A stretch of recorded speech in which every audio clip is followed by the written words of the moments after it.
paid my dues, studied every apex, I've got nothing to lose. The pack's behind me, checkers in my sight. I'm the king of the server, I'm winning tonight. Shift up, hold steady, I'm crossing that line. iRacing glory, this moment's mine. Pedal down, no fear, I'm taking flight. This track, this race, it's mine tonight.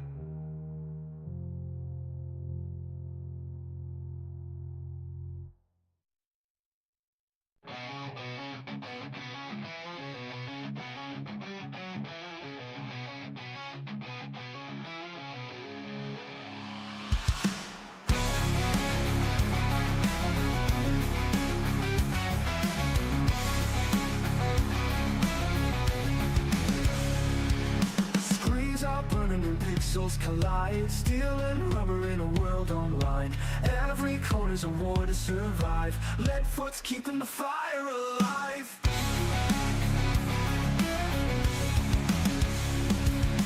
Engines in the void, thundering loud. Virtual tracks, but the crowd still shout. Through the crash and the flame, we rise again. Leadfoot TV, where the night won't end.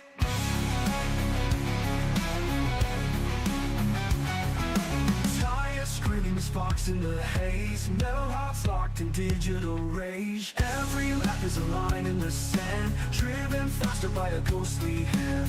Leadfoot TV, Leadfoot TV, Leadfoot TV.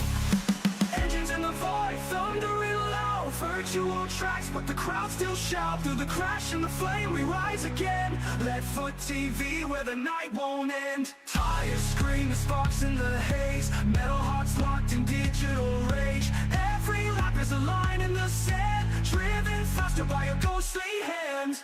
Leadfoot TV, Leadfoot TV, Leadfoot TV, Leadfoot TV, Leadfoot TV.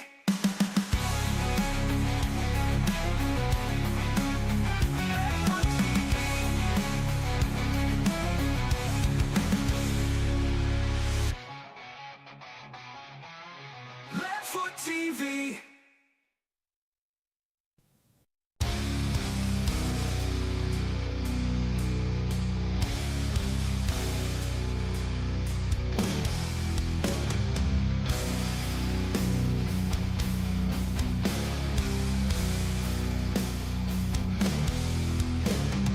Engines in the dark, waiting to scream.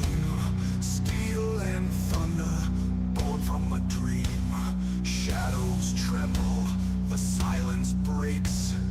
Power awakens, the ground will shake.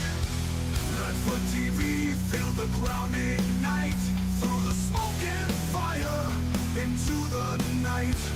Slow and heavy, the storm begins. Glory is calling, only one wins. Lights on the horizon, fire in the veins. Every lap written in blood and chains. The track remembers, it takes its due.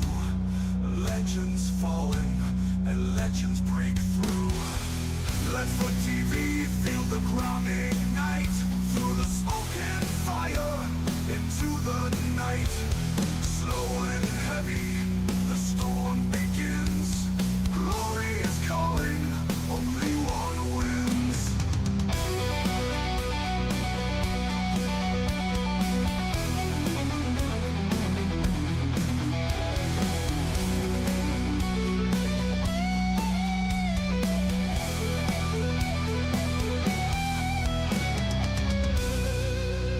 Lights on the horizon, fire in the veins.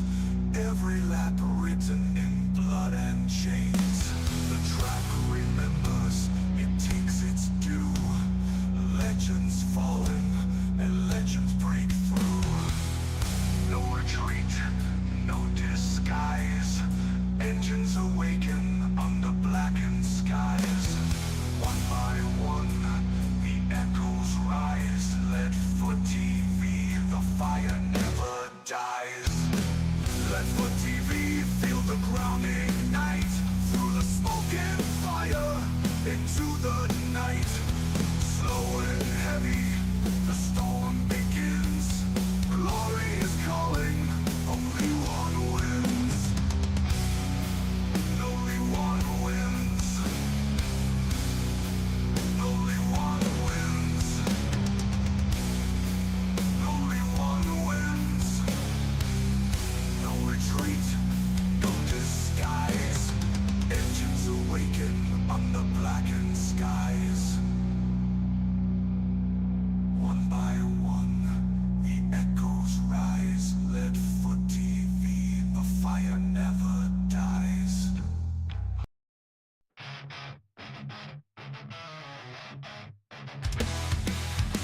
You talk too much, but the track don't lie. Quit stalling out, quit wasting time. Nothing wait for this, pedal to the floor. Quit whining, drive like you want more. Quit whining and drive, feel the fury ignite. On Leadfoot TV, it's a battle tonight. Quit whining and drive, leave it down in the dust. Steel and fire, it's the throttle we trust.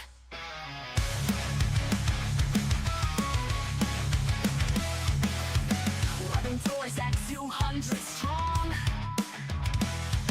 The weak get wrecked, the brave roll on. Every left's a war, no mercy inside. If you came to complain, step off the ride. The time is ticking, the engine's roared. Hawaii drive, that's what it's for. From the sims to the screen, it's the edge of your seat. Burning rubber where legends compete. Quit whining and drive, feel the fury ignite. On Leadfoot TV, it's a battle tonight. Quit whining and drive, leave it down in the dust. Steel and fire, it's the throttle we trust. Lights out, hearts bound, hear the countdown scream. You're strapped in the cockpit of a digital dream. No tears, no fear, just a checkered sky. Quit whining and drive or get left behind. Quit whining and drive or get left behind. Quit whining and drive, let the wild take control. On Leadfoot TV, it's a race for the soul. Quit whining and drive, leave it down in the dust. Steel and fire, it's the throttle we trust. Green flags alive. Quit whining and drive.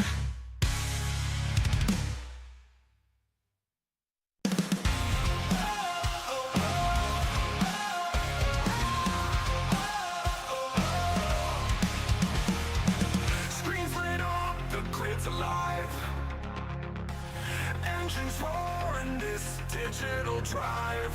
Sweat on the brow, I burn the midnight oil. Lap after lap, carve my name in the soil. 100 ways to crash, but not tonight.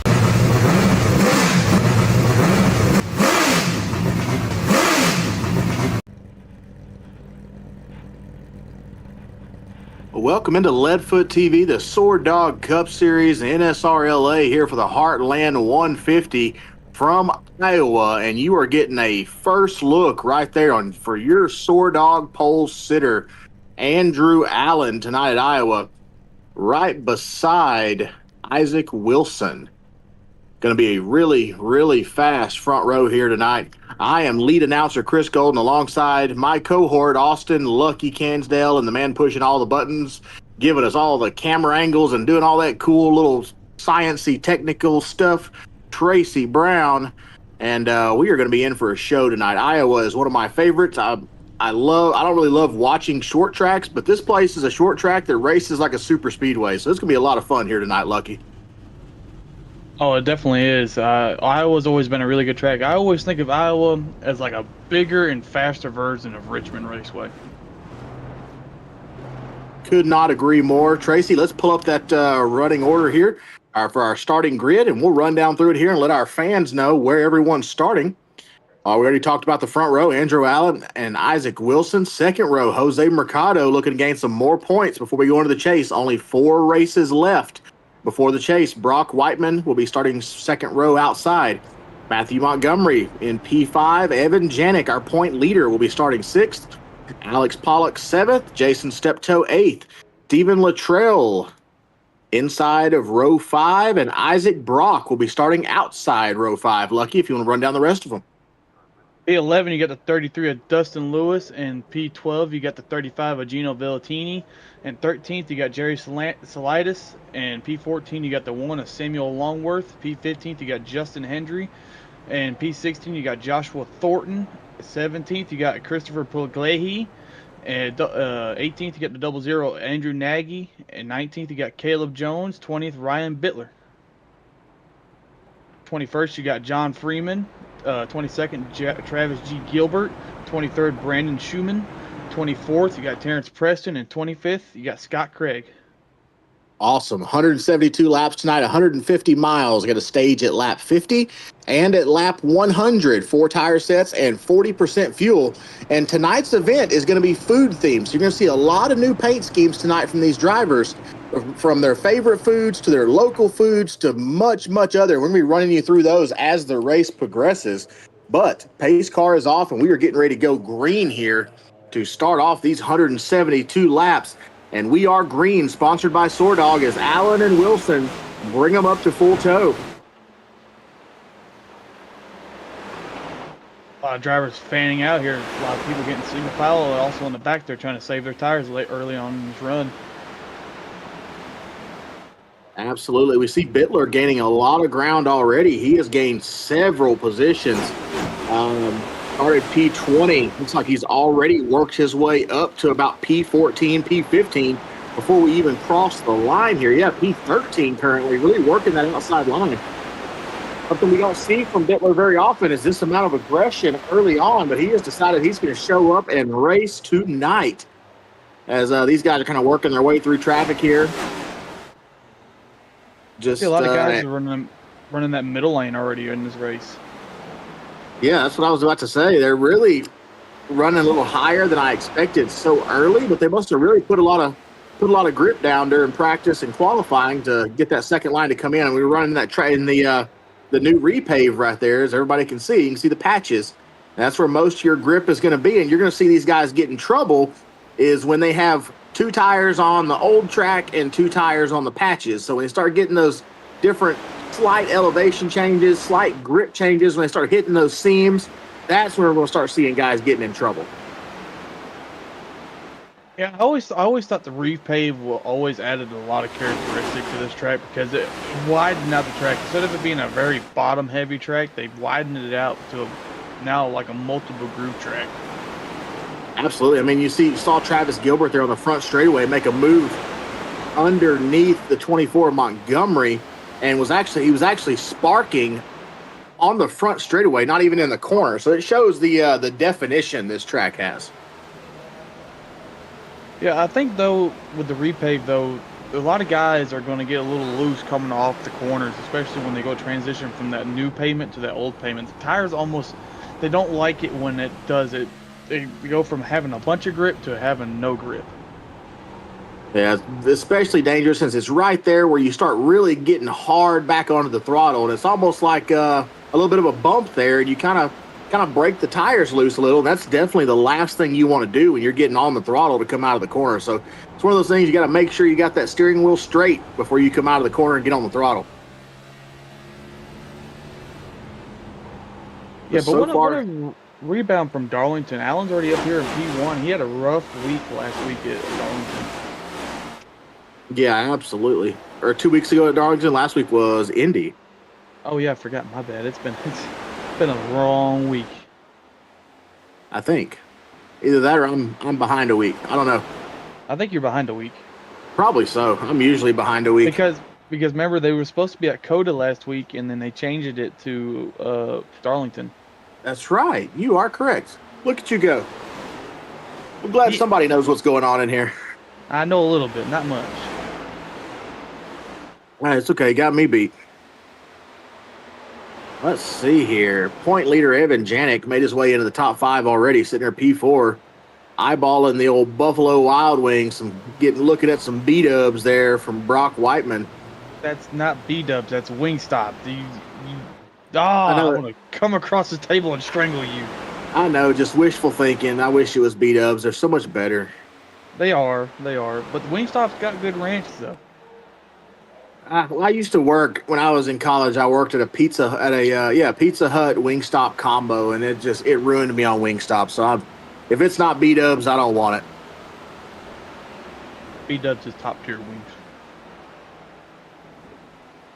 Josh Freeman running back here, P18 currently. That's Not really a name I've doing. not seen before. Yeah, not doing a lot of moving and shaking, just kind of cruising right now. Old Bitler, the old French's mustard car. He's cutting the mustard right now as he goes 3 wide with the 12 of Jones and the 87 of Steptoe.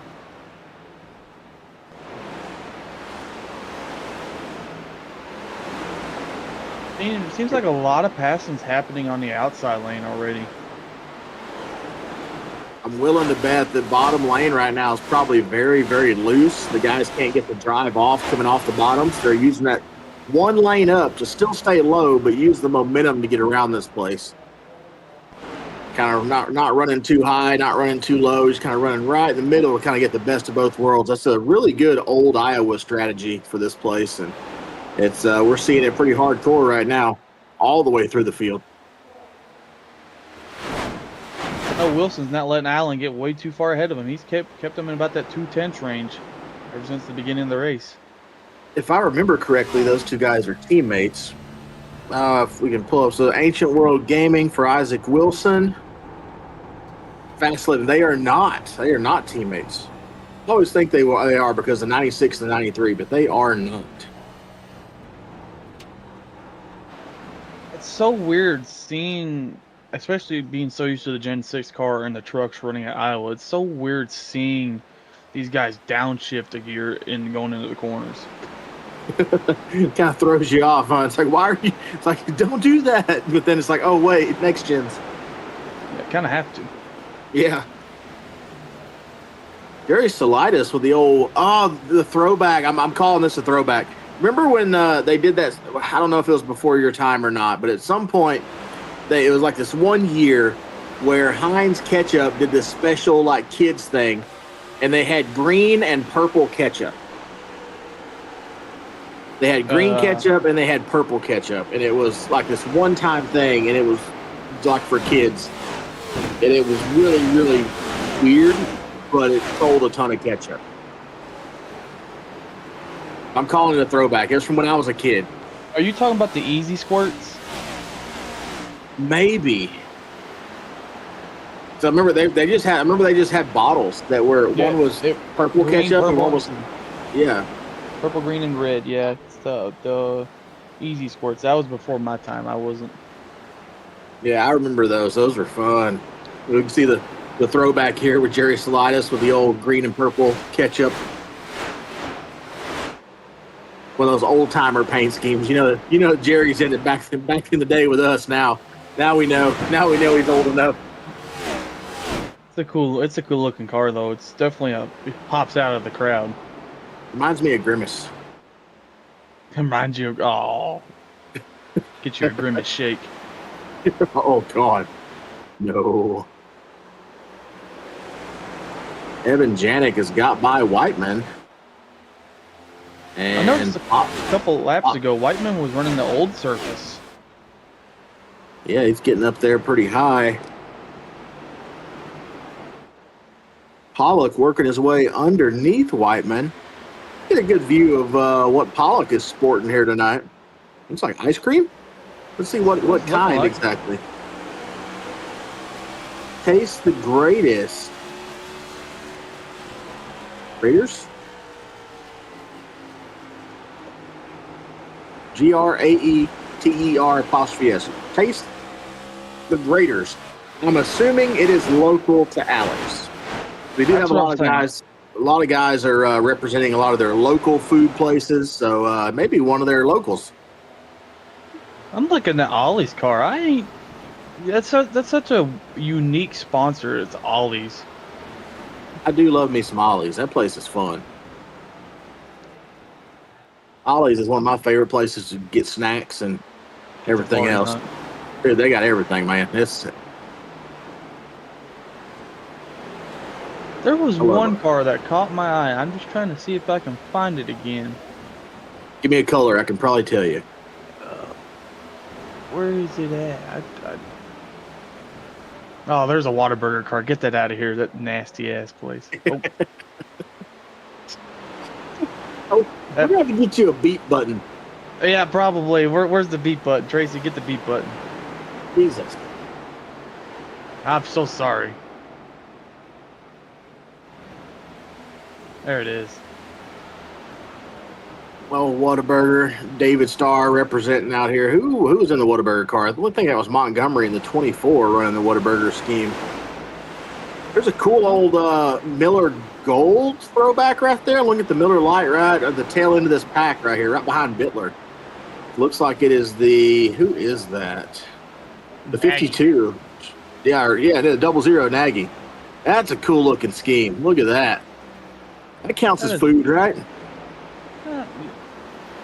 Yeah, no-ish, yeah. I'll count it as dessert. I count that as party time.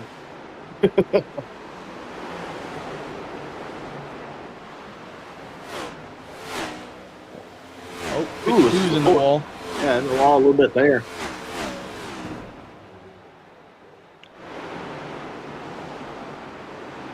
Hey, what? These guys are ticking the laps off. They are already 26 in here before we even know what happened. I just kind of looked up and was like, wow, we're already rolling through this thing. Yeah, and they don't have a stage till lap 50. Yep. And Brandon Schumann here, newbie tonight, newcomer, running P14, currently in the 52. Not too bad as these guys come off the corner. They're all carrying good speed. They're all holding a good wheel. Haven't really seen anybody get out of shape too bad so far. Well, let's see how long it takes them now that we cursed them. Yeah, you just had a cursing, didn't you? Oh, there goes that Whataburger car. There's one bouncing off the wall like Gilbert back there, rubbing the Goodyear logo off the tires. I know that French's car and that Ollie's car look very similar. Yeah, Bittler and Steptoe. Almost identical. And of course, they would be like almost next to each other the whole race so far. Yep. Just to make it hard on us, because they can.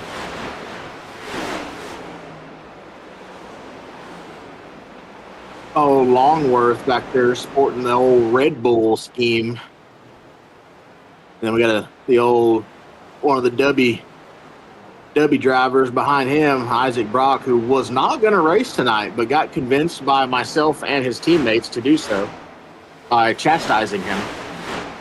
We convinced him to race tonight. Our good buddy in the chat, David Warmove, said, beer has nutritional value. I should be able to get it with an EBT card. Oh, man. It does. It counts as counts as an emotional support food. I don't understand. Beer is 90% water, so it should count.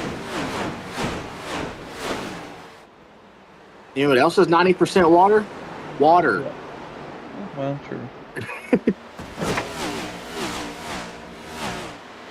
And then it's just 10% microplastics. Touche. Jennings looking to make a move on Wilson here for P2.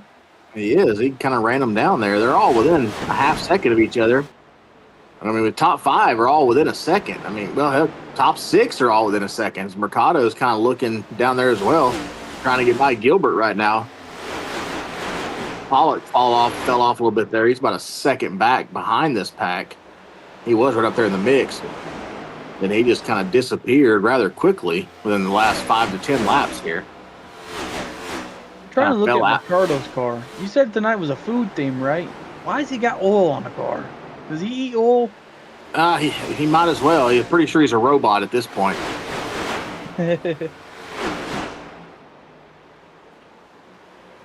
Then you got the old Tampa Bay Buccaneers car. I'm looking back there. Oh, let's see. The 36, is that the one we're talking about? Yeah, the old 36, the old Buccaneers. Oh, yeah, old Raider Steve.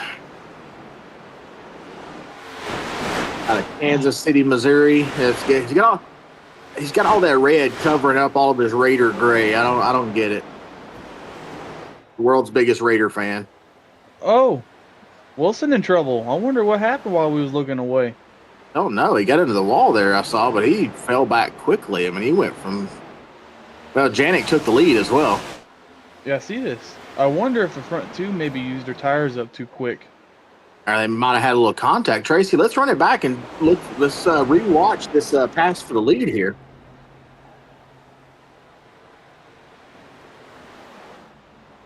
Yeah, take your time. You're good. Got one on pit road coming off right now.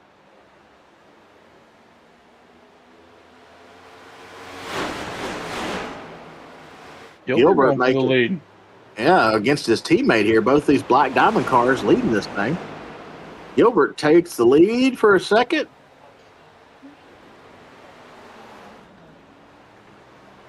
Yeah, Gilbert still has the lead. Got one sitting sideways, spun out, trying to get off pit road. Looks like Longworth. Spun, yeah, Samuel Longworth spun, trying to get off of pit road. Gets it going, no yellow, stayed down on the apron. Trying to split the stage here. We're going to stage in about 13 laps. They are running 40% fuel tonight. I'm wondering, because NASCAR put out a thing earlier today that they were going to bring out a whole new left side tire compound to help the tires wear more.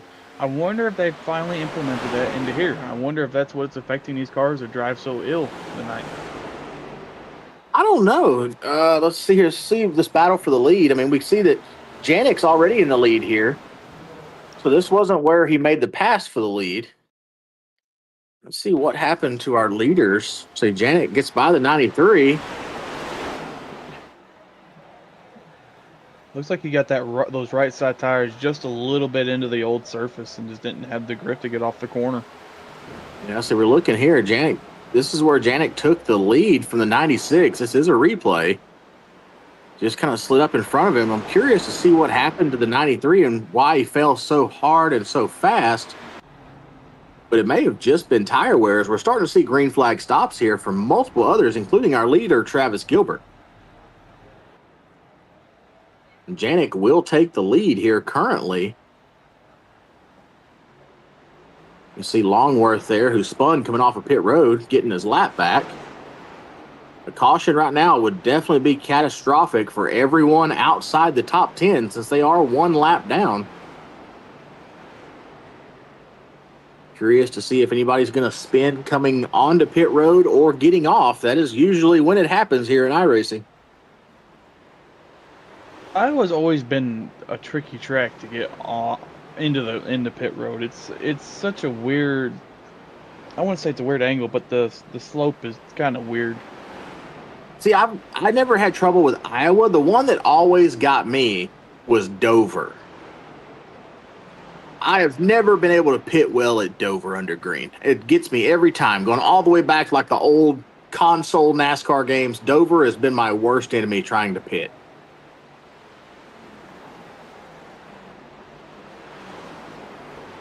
The two car, Scott Craig, the only car that is not pitted yet, running this thing as long as he can run it, hoping for a yellow.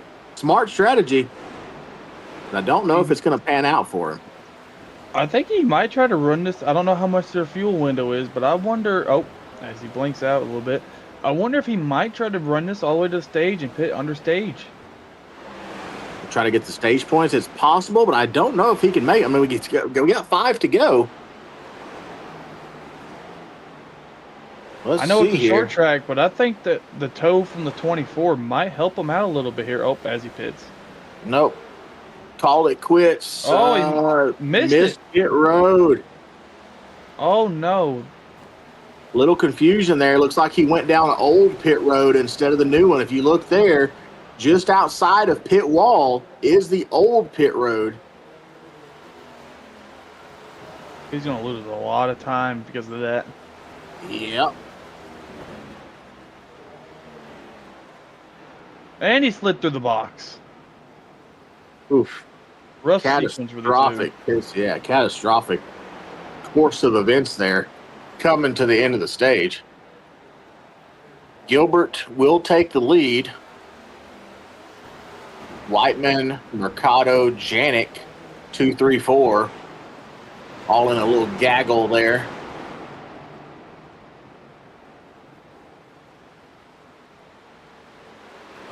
I wonder if Whiteman might finally get that first win of the season tonight. No, not now. Not now that you jinxed him. I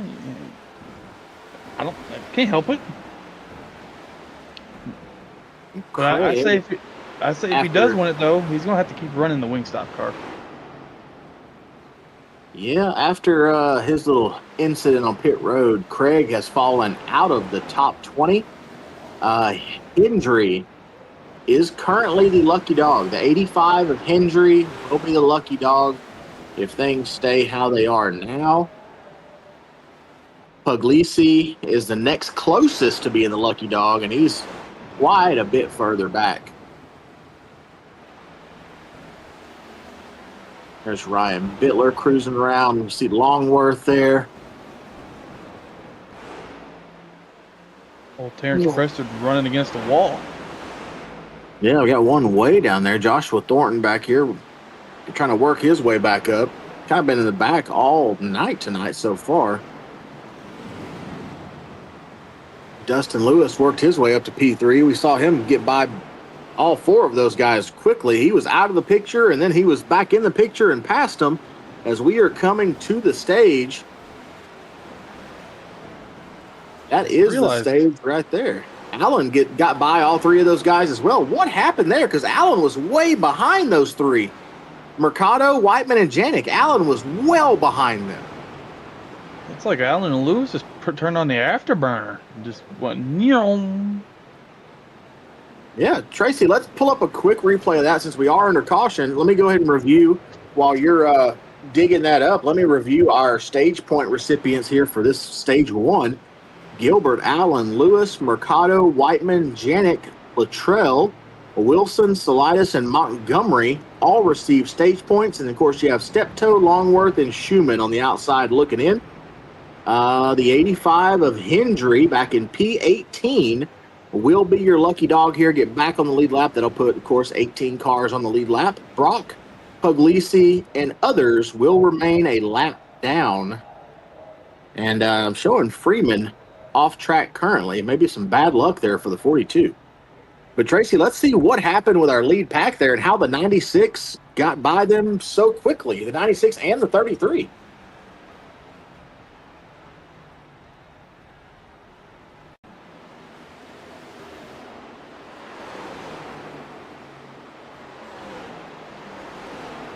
There's a 96.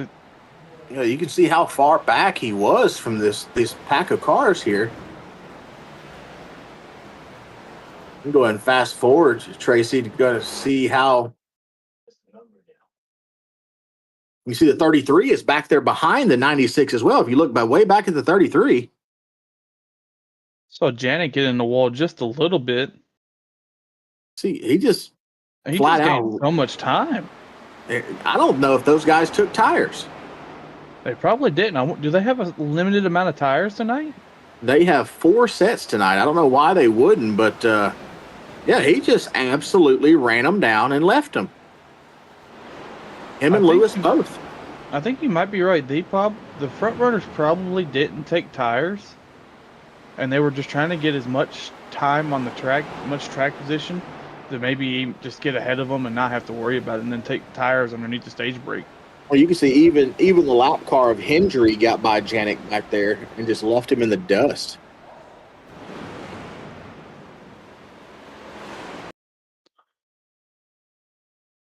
Wow. So, yeah, they just absolutely ran him down. That was something. And you almost got Gilbert there at the end, too. Yeah. Well, let's take it back live here, Tracy. See what we figured out there. That was something. But it looks like we're showing Steptoe, the 87 of Steptoe, currently scored as the leader. 97 of Isaac Brock will receive the wave around here out of Corbin, Kentucky. Steptoe and Longworth, they split the stage, so they're going to be starting front row here ahead of Lewis and Allen. We saw Longworth spin coming out of the pits earlier. Stephen Luttrell up there, third row outside between Lewis and Gilbert. Two very fast Black Diamond cars there that the Raider Steve is stuck in between. Literally. Literally. Jose Mercado, third row inside. Evan Janik, fourth row inside. Just guys getting ready to go back green here. Pace car is off. Stage is over. Steptoe and Longworth will be leading us back to green. SoarDogg green flag, and they are off. Steptoe with a big jump on that outside line. And they are 2 cars clear of Longworth, and I think we might have got some wheel spin there because that outside line is gone, and the inside line is dead in the water. 3 wide going into turn 3. Yep, Longworth getting shuffled back quickly. Yeah, he definitely just got muscled out of there. Longworth blinking now as well. Big blink there into turn 1 for the Red Bull car. They come out of turn 2, 3 wide. Once again, Janik, Mercado, Allen. Almost 4 wide there with Longworth, who's staying way high at the moment, just trying to stay out of the way. Got a new leader, 33 of Dustin Lewis. I know a couple ladies in our chat that will be happy to see that. As his teammate Gilbert looks to be trying to follow him through there on the bottom line with Whiteman, Steptoe, Luttrell, and Mercado. Mercado wants to gain some more on our point leader, Evan Janik, before we go into the chase. Definitely had a good showing tonight. Maybe he can keep it going. Well, so far, he's ahead of Janik by 2 positions currently as they run. Love this angle. This is one of my favorite camera angles. I love the wall angle. I like it when the car shakes the camera. You just can't fathom how fast these cars are going around this small little track. We had the Tracy cam for a second. Oh, there it is. The old digger cam. The old Tracy Gopher cam. Oh, Gilbert's making a move on his teammate Dustin Lewis for the lead. He is. They're going 3 wide for the lead. Whiteman thought better of it. Whiteman's hungry. He's got a fast car tonight. Sets in right behind Gilbert. They both go by Lewis on the outside, who settles in right behind him. Steptoe still somewhat holding his own in P6, but he is losing quickly. These guys are fresher tires. He just cannot hold them back. He's falling back to P6 already. About to be P7 as Evan Janik's underneath him, and the 42 or 52 is looking under him as well. Looking to take. Oh, we got a yellow flag. It looks like it's gonna be the 24, I think. 24 of Montgomery, I believe. Oh, got a little help from the 88. Ooh. Yep, Joshua Thornton out of Denison, Ohio. Got a little help from the 88 there. I think his might be done. That right front looked a little destroyed. It looked like the 88 got a really good run. I couldn't tell from that angle. Let's try to get a rear angle there, Tracy. It looked like the 88 had a really good run. I couldn't tell if the 25 came down or the 88 just. Oh yeah, he got such a good run. He got on the throttles a lot earlier than the 25 did, and just kind of misjudged it there. You can see, you'll be able to see right here. They're both just cruising. The 88 gets a great run right there, and the 25 is still off throttle, and he just gets into him. Nothing intentional by any means, but definitely a misjudgment on distance and throttle input there. You can see Preston, he'll get back in the throttle way earlier than the 25. I really like that camera sitting right there on the old headrest. Yep. It's a good looking camera. We are under yellow here for the contact between the 88 and the 25. Got a bunch of takers on pit road there. Yeah. Wonder if they came to top off on some fuel. Also, not to throw this out and be the instigator here, but the 88 of Preston is one lap down. The 25 of Thornton was on the lead lap. Something you never want to happen. Seems like our top 7 stayed out of pit road there. Yeah, it looks like Whiteman, Luttrell.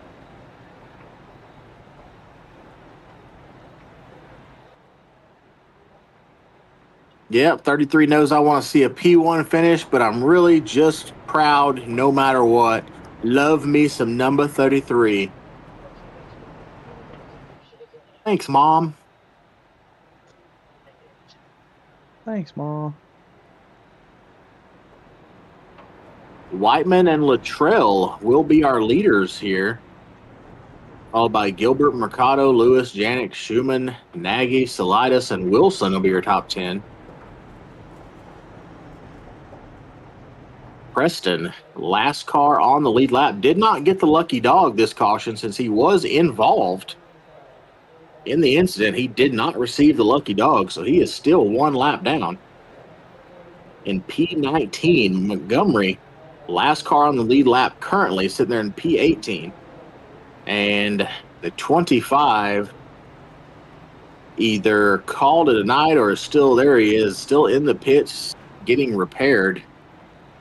Going to see if he can get this thing fixed and get back out there and salvage some points off of attrition alone. As we see the 24 coming down pit road. They're about to go green here, and we got a car on pit road. We have Whiteman ahead of the pace car. Trying to race the pace car. He's trying to race everybody tonight.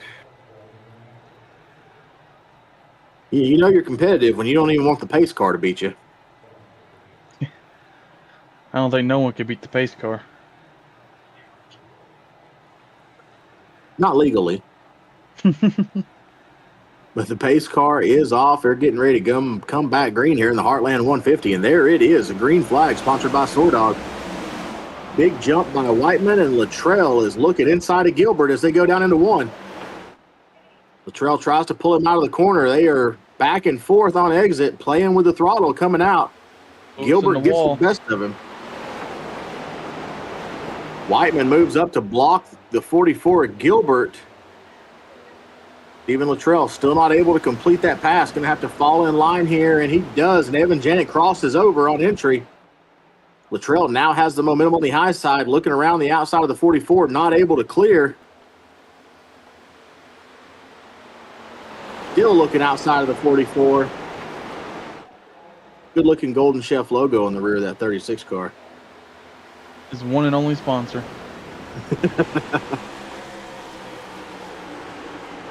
Gotta get that Hoosier tire off there before we get sued, though. You could barely see it. Dude, it bugs me. If you didn't say nothing, you probably wouldn't even noticed it. I know. He's the one that pointed it out to us. Oh, Gilbert got the pass on the 41. He did. He absolutely did. Steven Luttrell still fighting for P2, though. Now it's just he's changed from 44 to 41. But looks like Mercado, yeah, everybody's getting the momentum on the outside. They're moving around, getting around Steven Luttrell. He is pinned down to the bottom right now. From my racing experience with Steven, not giving away his weakness here, but he does not like being pinned down. I learned that. I do it to him every chance I get just to be annoying. Even if we're not racing for position, I do it to try to annoy him because it makes me laugh. But when it's for position, he does not like getting pinned down. That is the one way, that is the one chink in his armor, is pin him to the apron. And you can see 33 there. back in the wall. Oh, my Lord. You can see, yeah, you can see him right there. He gets back up on that outside line, able to hold his own. But losing 3-4 positions there. 93 trying to work under him. 93 and 96. They both started front row trying to work underneath the 36 right now. Lewis on the outside line. 96 gave the 93 a little shot in the corner there coming out of 4. Yep, got him up ahead of the 36. Even Luttrell falling like a rock right now. You know, outside the top 5, falling all the way back to 6th rather, sorry. Oh, he was right, 7th. Oh, yep, he did fall back to 7th, and he is getting eyeballed by 8th. He is just, something is up and amiss with that 36 car right now. As Gilbert's setting sail, he's out to almost a 1-second lead over Mercado. As these guys are all racing for position back here within the top 5, except for our leader, who is just kind of pulling away, letting them race amongst themselves.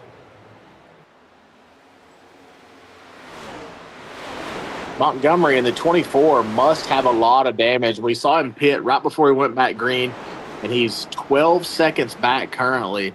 So either this place really does not like it, or he's got a lot of damage in that 24 car. I'm not sure which one, but he is 7 seconds back of the next closest car currently. 12 and a half back of the leader. Allen's made his way back up. He's looking to pounce on Janik here.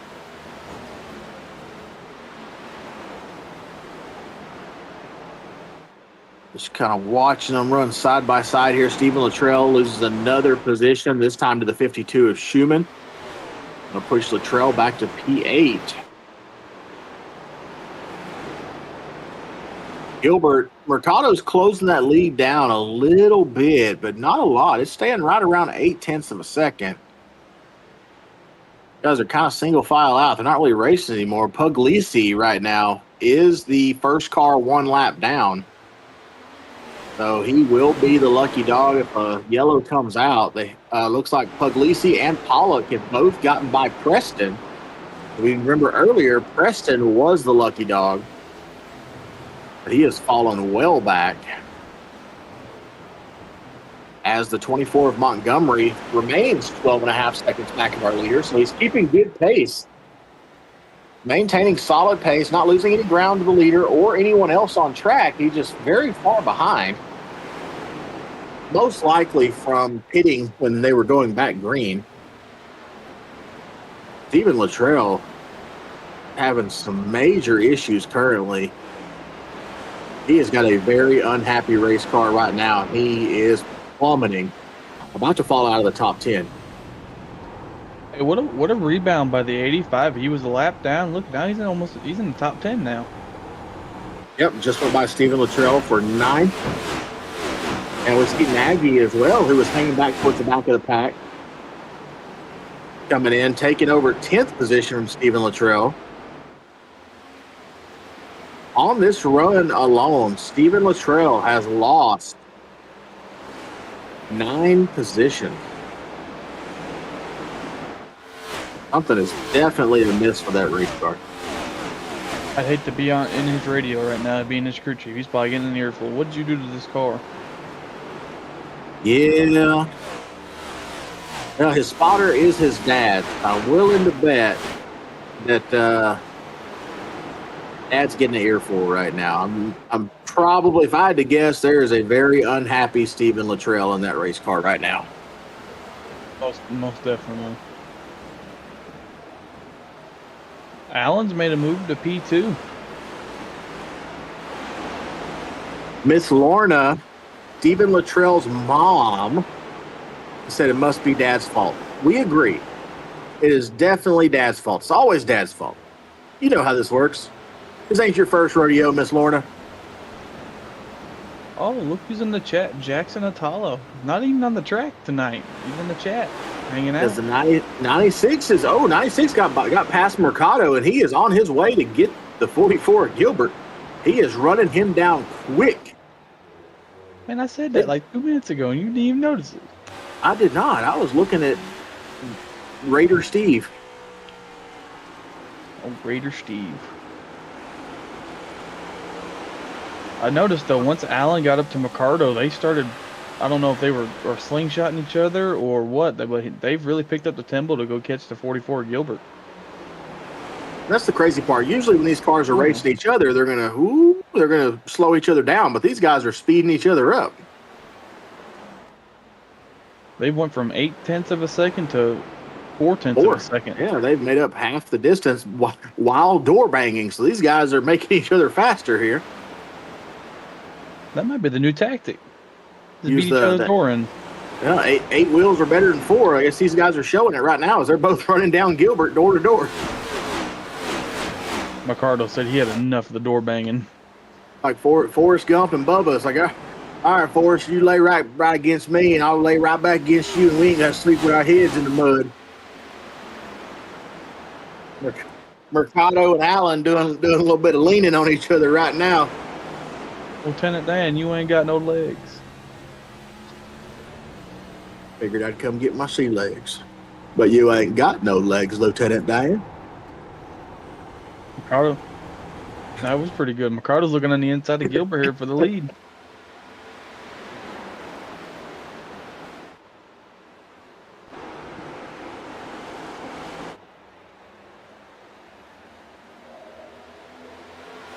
He's going to send it into the corner here, maybe try to chop his nose.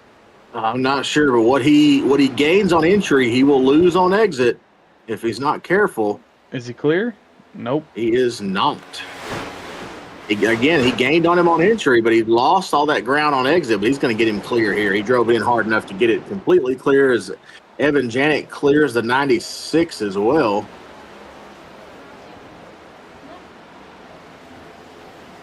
Just kind of watching them here. Mercado and Allen have a Black Diamond Motorsports sandwich in between them right here. As Janik is going inside of Gilbert, looking to hunt down the leader. He wants to take the lead over here.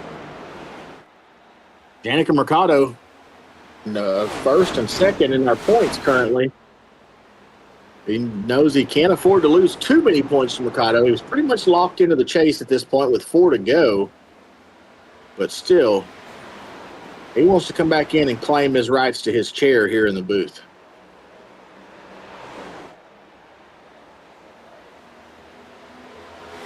We finally got him one with wheels on it, and he wants to keep it. We got him one with wheels on it. Nice and comfy.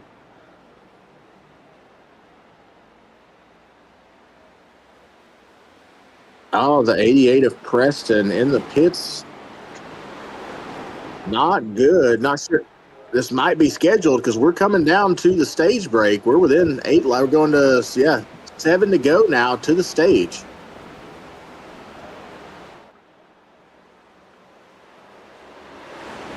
Puglisi pitting as well. I wonder if any of these front runners are going to have enough fuel to make it to the end. I know some of them pitted on that caution there right after stage break. I wonder if they're going to have enough. Don't know. Also, a notification here, I forgot to mention, Isaac Brock started in the rear of this race. Him and Josh Thornton both had EOLs to serve tonight. So the 97 and the 25 both started in the rear. We see them slowly working their way back to the front. As of right now, everyone who's locked into the points, Evan Janik, Jose Mercado, Dustin Lewis, Brock Whiteman, Isaac Wilson, Andrew Allen, Travis Gilbert, Alex Pollock, and Jerry Salidas. All 9 of those are currently locked in.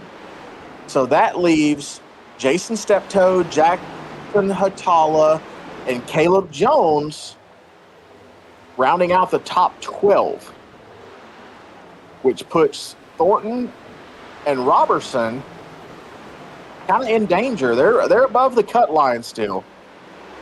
But Thornton and Robertson, then you got Bittler and Longworth. Longworth is only 9 points to the good over Travis Bieber. So this will help Longworth gain a little more tonight because Bieber's not in this race. Neither is Josh Christman, Dale Beck, or Noah Ganger. So pretty much everyone in the chase is in this race tonight. So going to be some solid points as we keep moving forward. And then next week, I mean, we talked already about how Iowa is pretty much a stretched out Richmond Raceway. Well, next week we actually go to Richmond. Then we go to New Hampshire and then Daytona. So, I mean, 3 short tracks in a row and then a super speedway. That's probably going to make an interesting fight for these last few spots in the chase here. Yeah, but always that wild card, Daytona. You never know what's going to happen. You want to be locked in before you go into that race. Exactly. You need to plan your strategy all week, 100%. Know what's going to happen, and then just hope your buddies don't bail on you when it's time to pit. Are we bringing that up again? Man. Oh! Hold on to it. Oh, they're wrecking. Double zeros in the wall. Right at stage 2, man. Nagy in the wall. No, I don't know if any damage. We're still green.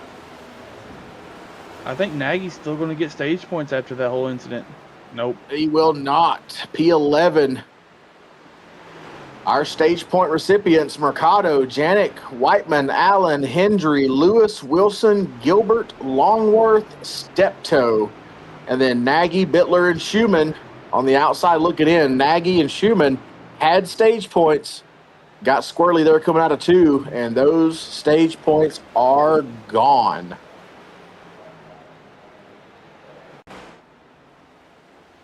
Let's get another look here. Oh, the 52 just got a little loose, tried to chase it up, got into Gilbert. See it right here. He looks like he might have hit the apron a little. I'm not 100% sure. Let's see here. We'll see. We can see the nose, and we'll see it wiggle and go up the track. See it right past the center. Right. Oh, we got a little help from Steptoe. Yep, little help from Steptoe, and then Nagy trying to avoid. Great job avoiding the cars. Don't know if he was able to avoid the wall yet. We're riding along here with the 87 of Steptoe. Trying to get up there on the outside. He's looking at Gilbert,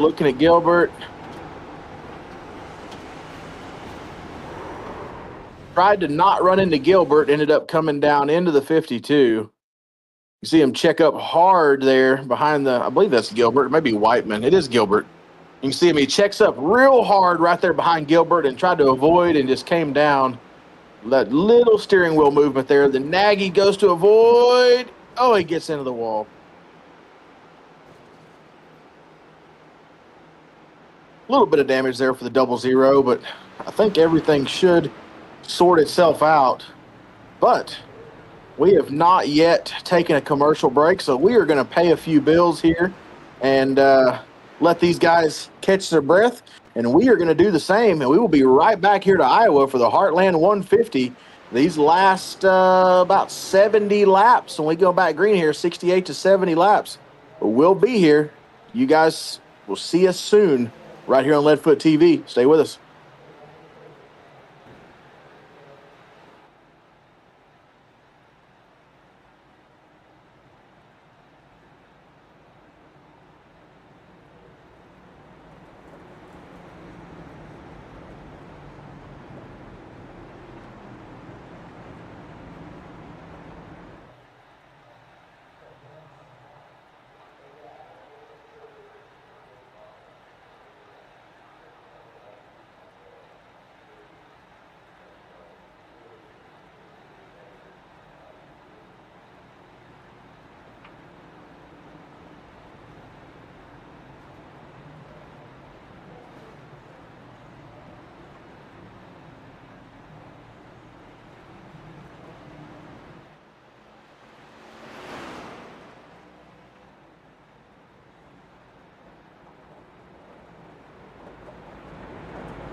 We back?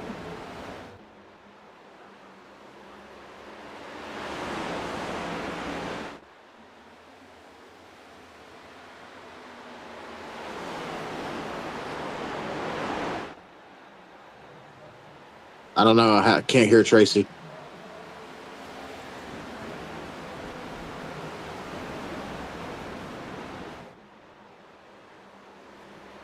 All right.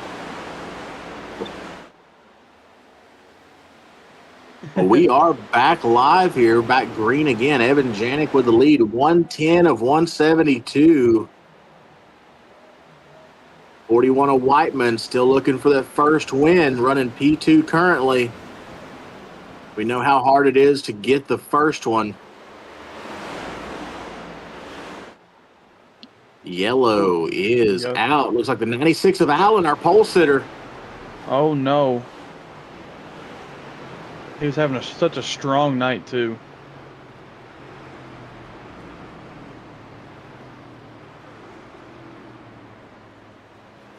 Lots of damage on the right front of that 96 car.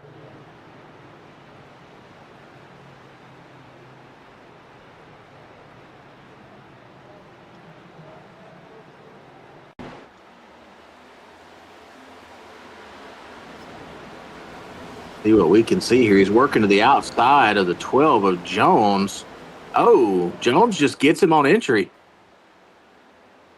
The old tail slap there. Yeah, Jones just kind of washed up on entry. Getting kind of really, I mean, honestly, entered way high there.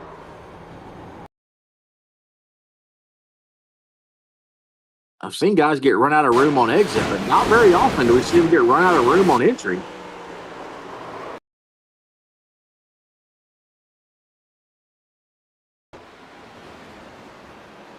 You're right here.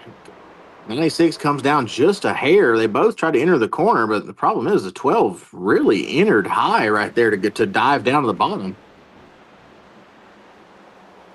So yeah, Allen had to get into the corner. Odd series of circumstances there. But Gilbert and Mercado taking this opportunity to pit.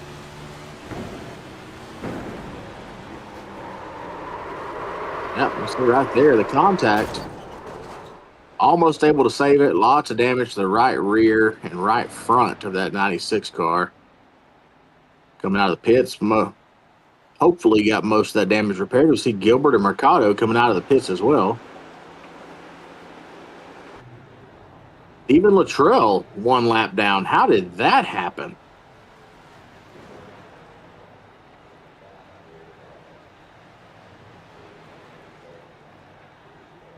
What in the heck did we miss?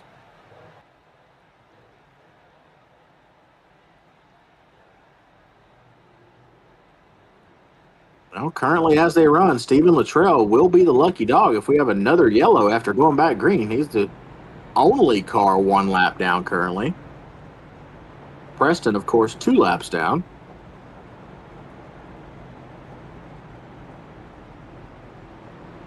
Stephen Luttrell may have a penalty here. He's letting everyone go by. What happened to Gilbert? He's back in P18. Did he possibly pit? He did. Gilbert and Mercado both pitted. That would come out to about, what, a 47-lap run, if I'm not mistaken, if they go green? Gilbert pitted, and he's just now coming out of the pits again, so he may have got a speeding penalty he had to go back in and serve just now. Maybe a hold or something of that nature, because he pitted with Mercado. They both came out of the pits way earlier. Well, Mercado did, at least. The question is, though, Mercado and Gilbert just pitted, and if they filled up on fuel, that's almost, when we take the green flag, it'll be about 45 laps to the end if it goes green. The thing is, do you think they have enough fuel to make it to the end? I do. I do think so. They were able to go almost 50 laps, a couple guys, the first run. So if they save a little, they should be able to make it. But we are back green here with SoarDogg, green flag. Janik Big jump out front.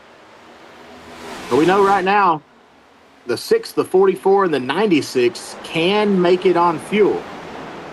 The rest of the field, not so much. Let's see how this plays out. Whiteman's in the wall.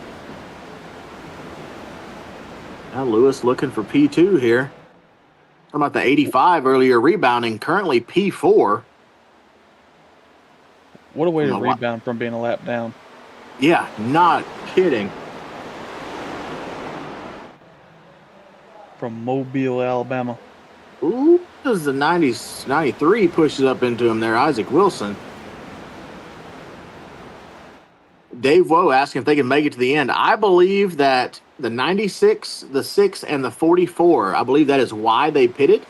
I think those three can make it to the end. I don't think anyone else can. I think they're getting about 45 laps, if I had to guess, per fuel run. Maybe 40. But I think those three guys can make it. I don't think anyone else can. So it's either going to be a great strategy here or a terrible one. If it goes yellow, these guys may be in trouble. But if it stays green and the rest of the field has to make green flag pit stops, it's going to be good news for those three. Hey, look who I just realized. I looked over at the scoring pylon. Look who's sitting in P7. Started in the very back. Isaac Brock. Yeah, Isaac Brock coming back from the EOL tonight. Wasn't even going to race till we talked him into it. Currently P7. Look at it, P6. Get by Nagy here. Your little dub trying to roll on through here up to P6. He's trying to put that W car in W lane. Yeah.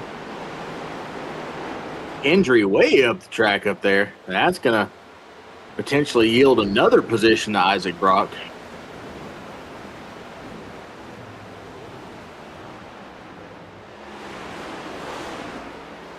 You see Brock right up on his tailpipe now. And they are almost three wide behind him. Oh, Allen's around. Marcardo. Oh, he is. Oh, hold it up there. Oh, man.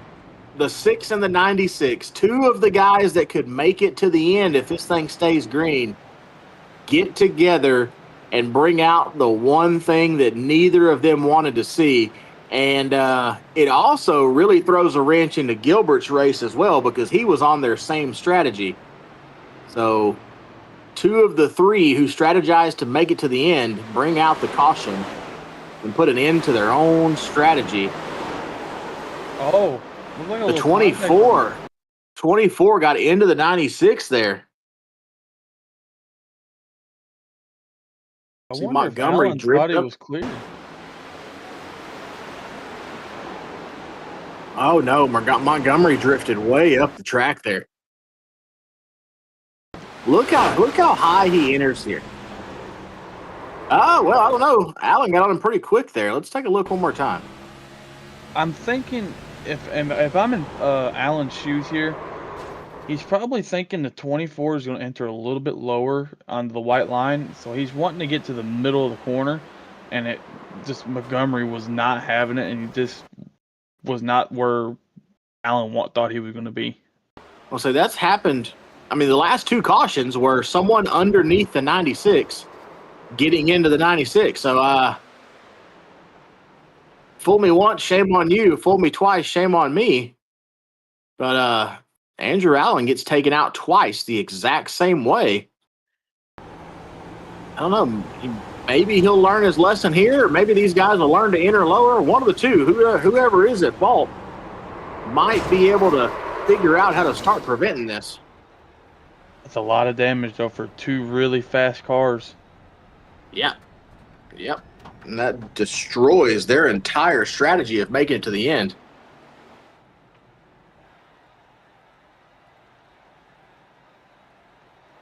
Well, 48 laps to go. Do you come in and pit? Oh, yeah. Oh, yeah. The whole field needs to come in and pit. Whole field. Because if you want to you can make it to the end from here. I'm gonna make that call, kind of a bold prediction, but I'm gonna say you can make it to the end from here. You pit now. If it stays green, here's the thing though. If it stays green, it's a great call. If a yellow comes out, you screwed yourself because then everyone else is gonna have fresher stuff and your whole strategy's out the window. So you basically put yourself to the end of the line for nothing. So it depends. Do you think it's going to go green, or do you think we're going to have another yellow before this thing's over? I think we're gonna have another yellow. Exactly, and so does everyone else in the field, because you see we don't have a single taker on pit road. So everyone else in the field is on that same strategy that we are going to have another yellow, and this is not the end. But I'm willing to bet. I don't know if it'll be the next caution or maybe one more after that, but we're going to start seeing these guys come down pit road if we get another caution. I don't know if it's going to be the first one or if there's a second one, but these guys are definitely going to start taking what they can get if we start getting more cautions here. I just want to point something out. Janik went from leading this race to P9. Yeah, he went way back there. I wonder if they did pit while we was replaying the 96. It is possible. That is definitely possible. And so we see the W car, Isaac Brock, up there as well, P10. Big jump for Whiteman. 85 of Hendry gets left in the dust. Regains some of that over in turn one. Janik's looking to be really aggressive here. Yep. Yeah, fresh tires. Yep, we pitted 3 laps ago. Fresh tires, so he is looking to work his way through this traffic as quick as possible. I just want to point out, I'm going to knock on some wood real quick before I say anything.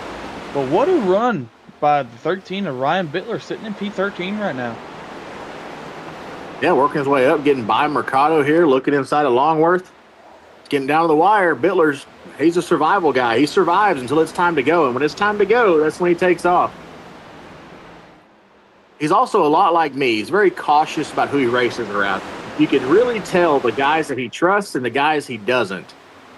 For example, he races very, very close with me when he runs dirt over in Golden Racing League. And some of the guys here he'll race door-to-door with, and then some guys he'll give them half the track to just stay away from him. So you can he's really outspoken about who he trusts and who he doesn't on the racetrack. And his driving style speaks towards that as well. Mercado, after getting caught up in that wreck, already back up to P12. Don't look like that front end damage is affecting him that much. Oh, look how it is. Got a caution. Another yellow. That is going to be Allen and Wilson, 96 and 93. Oh, Allen can't catch a break tonight. Could we be 3 for 3 on the 96s coming off the top? Oh, he's on the top lane. Oh, he might have got some help here. Boom. Oh, he did get some help from the 93. Oh, my Lord. Dang, the two pole sitters got caught up together. Yep, front row. Riding on board here with the 93, Isaac Wilson. Gets into the corner really well, gets on the throttle a little earlier than 96. Just not able to quite stay off him because he got on the throttle. He was able to get on the throttle sooner than the 96 was. Just couldn't quite get out of the throttle in time. That happens a lot here at Iowa. You have guys in the center of the corner that can get back to the gas sooner, and it's really hard to get out of the gas once you get on it, especially when the guy ahead of you is checking up. The two getting some damage there as well. That's such a weird entry though for the 93. Usually you want to enter with both all 4 tires in the new pavement, but he's entering with the right sides in the old pavement and cutting down. It's a really weird entry. Might be using the looseness there of the old racing surface, and the car may be a little tight in traffic. We know these cars are tight in the draft. So this car's a little tight. Hooking those tires on the old pavement on the right side it'll help that car turn because you'll lose right side grip. It should gain right side grip. My apologies, and it'll help that car turn a little more. He may be using it to turn the car a little bit.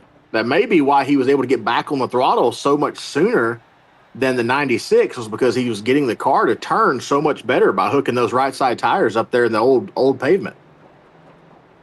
Well, if I was someone's spotter, I'd be giving them that information. Like, hey, if your car's tight, go do what the 93 was just doing. Use that old pavement to help the car turn. So he's running this track a lot like, I'm going to compare it to myself again because I kind of know how I drive. He's running this track a lot like I do, where he's lifting early. He's giving up a little bit on entry to gain a lot in the center and exit. So he's able to get back to the throttle way sooner because he got out of the throttle a little bit earlier. So he's actually running very well.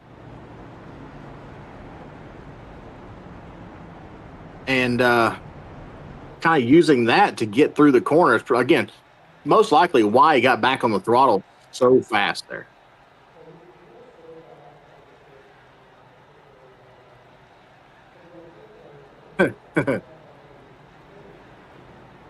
Oh, real funny. Real funny. It's my Uncle Cannon over there. Oh, Uncle Cannon. I don't know about Uncle Cannon, maybe Uncle 22. Uncle Twinkie.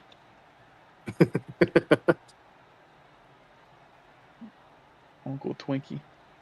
He said, my bad.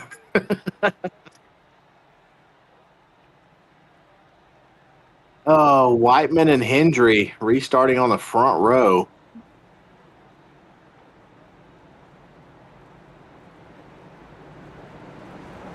And Isaac Brock restarting second row inside after getting the EOL. Janik up there with those fresh tires. He's probably going to try to make quick work of these front two runners. And Stephen Luttrell, P14, back on the lead lap. And we are green again, sponsored by SoarDogg, as Whiteman gets a big shove from Janik, who dives inside and takes the lead. Whiteman needs to stay right next to the 60 right here off the corner. He's got a good run up top.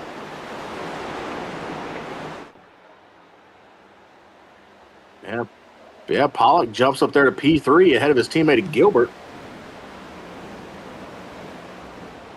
Black Diamond once again running first, third, and fourth. And then Lewis currently in seventh. So all four in the top 10 once again. Now into sixth as they get by Hendry.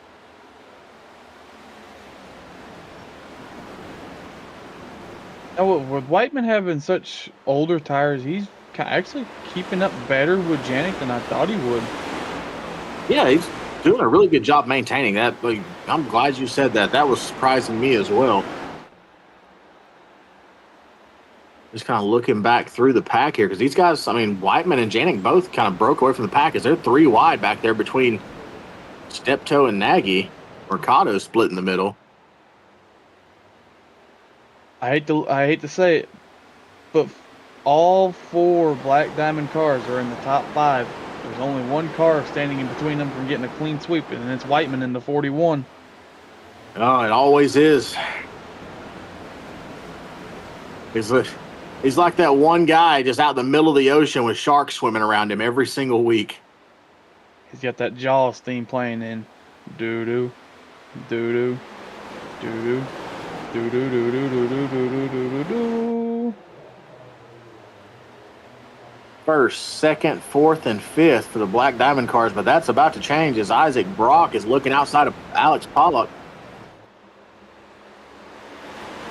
What about Jones in P7 here? I was just about to comment on that. He's kind of sitting back there waiting to see if these guys wreck each other or not. He's kind of playing both sides there. Just kind of working one way, then working the other way. A bunch of people we don't usually see running in the top 10. You got Hendry in 10th, Solitis in 9th, Montgomery in 8th. Even Luttrell got by 4 cars. He's up to P10 currently. Looking inside of Solitis. You can just tell there's a difference between new tires and 15-lap-old tires. Oh, 100%, because all those guys, I mean, Hendry has now fallen outside of the top 10. He's back here at 11th, 12th now behind Mercado, about to be 13th behind Nagy. Hendry restarted front row, and yeah, those tires are gone. He is a sitting duck right now, and he is falling like a rock. I think Whiteman is kind of oh, Whiteman's off the pace. I wonder if he's pitted. He did. So I wonder if this is a scheduled pit stop. I don't know. Oh, he had 41 lap old tires. Oh, wow. That could be the end for Whiteman, though, because everyone else can make it. So he made it 40 laps. Everyone else can make it 40. Let's see, when did Evan Janik last pit, Tracy? We can get that information up on the screen there. 21 laps to go. There's 28 to go. Oh, he's going to be about 10 short. This might be a good call by Whiteman, as long as if he doesn't go 2 laps down. If he can get out of pit road here quick and stay 1 lap down, he might be in the hot catbird seat. Yeah, if nothing else, if there is another yellow, he'll get the lucky dog here. Yeah, but I don't think Whiteman though is wanting the caution flag to come out, because if it does, that's going to ruin his whole strategy. Yeah, he definitely doesn't want it anymore since Preston has passed him, and Preston is now the lucky dog.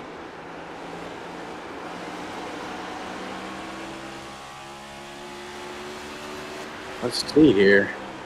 Looking on board from Travis Gilbert, looking up at his teammate in the UDIG NY 60 out here leading this thing.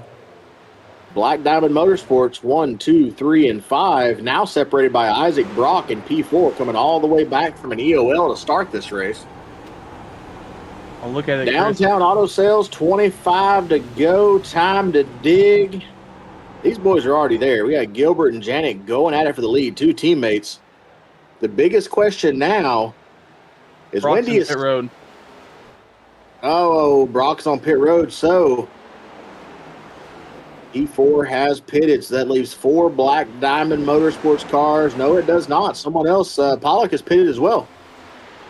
Either that or he's just fallen drastically off the pace. He's 3 seconds back. Yeah, he's not pitted. He's just way back there.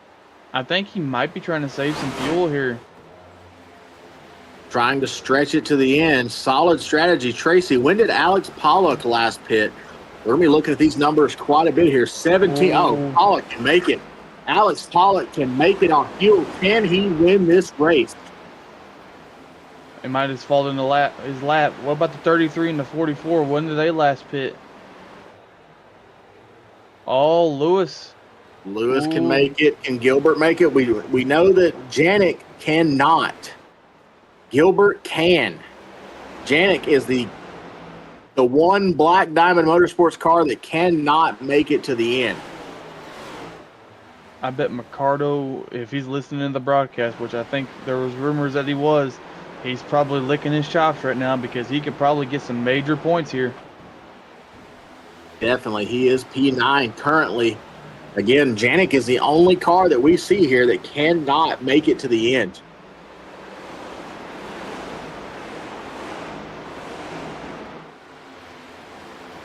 Janik's over here praying for a caution. That would be his only save. That'll be his only savior at this point, would be a caution. Without a caution, Evan Janik is done for. There's no way he can save enough fuel. I want to point something out. Whiteman is now 3 laps down in P19. Makes me wonder if he was speeding on pit road. And, well, everyone who has pitted. Oh, no. Oh, Whiteman has disconnected 4 laps down. Same with Isaac Brock. Isaac Brock 6 laps down. Did Whiteman possibly get a speeding penalty on pit road? I hope not, because he had a strong car. Packet loss. Oh, no. Man.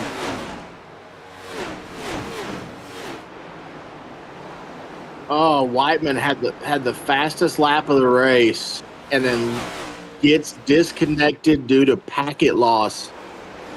What an unfortunate circumstance for Whiteman. He had the strategy planned out there. Whiteman and Allen both 6 laps down now. Brock also fallen completely out of contention here.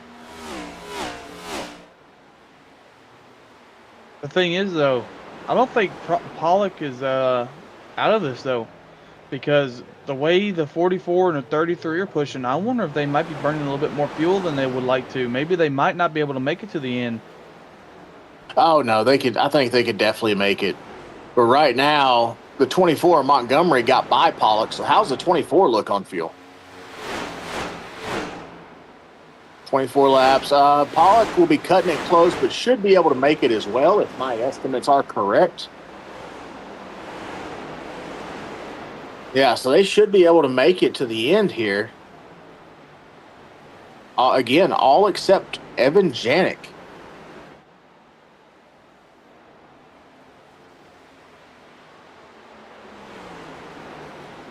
Unless our calculations have been wrong all night, if Janik pulls this out, that'd be one heck of a win. Let's see, I don't know. Last pitted 35 laps ago. They're getting about 40 to 45 on fuel.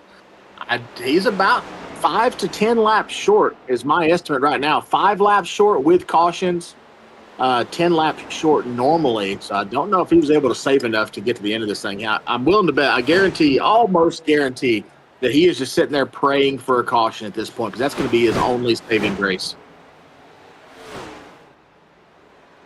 And I say his teammate Gilbert putting the pressure on him is not helping whatsoever.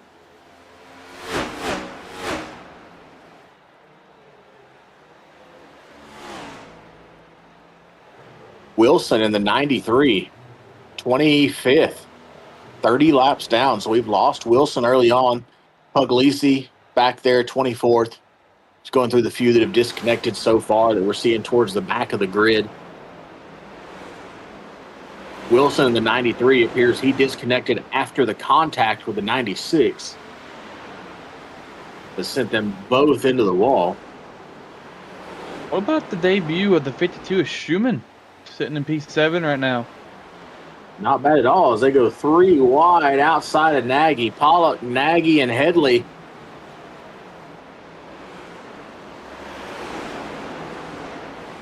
Hendry, and Hendry 2 laps down, not Headley, Hendry. Hendry actually 2 laps down and going 3 wide with 2 leaders. Look who's in the mix, though. I hate to say it. The caution-prone 96. But he is 6 laps down.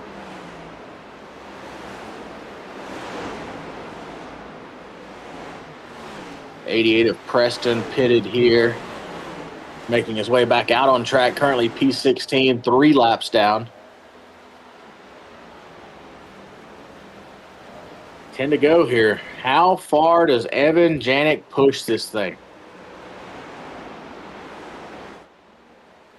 And how long does Travis Gilbert keep cutting him slack? I guarantee you Gilbert's just saving everything right now, letting Janik run out of fuel. Yeah, I have a funny feeling he's doing the same. He's doing that, making Janik use up his stuff. The lap car of Hendry attempting to unlap himself here, working back up around the leaders, gets around P3 Dustin Lewis. Going to get one of his laps back the old-fashioned way. That will also make him the lucky dog. So if he can get his lap back here and the caution does come out, then Hendry will be back on the lead lap. 2 laps down currently, about to be just 1 lap down as he's looking outside. Oh, yellow flag. Hendry less than 5 feet from getting back on the lead lap. If Hendry was able to get by Evan Janik there and unlap himself, he would have only been 1 lap down and would have gotten the lucky dog. He'll still get the lucky dog here, but that also leaves him still 1 lap down. Man, so close for Hendry. That would have been cool to see. That would have been very cool, but I think Mercado was in that wreck. He was I- 16.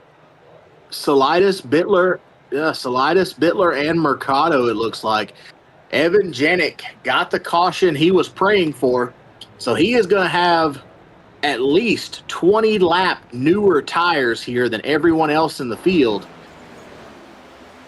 Let's take a look at this caution, and we'll discuss strategy after. Oh, no. Longworth.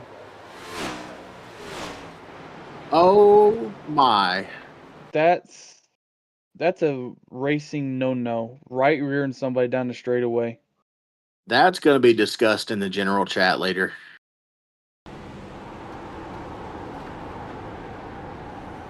Was there possibly netcode?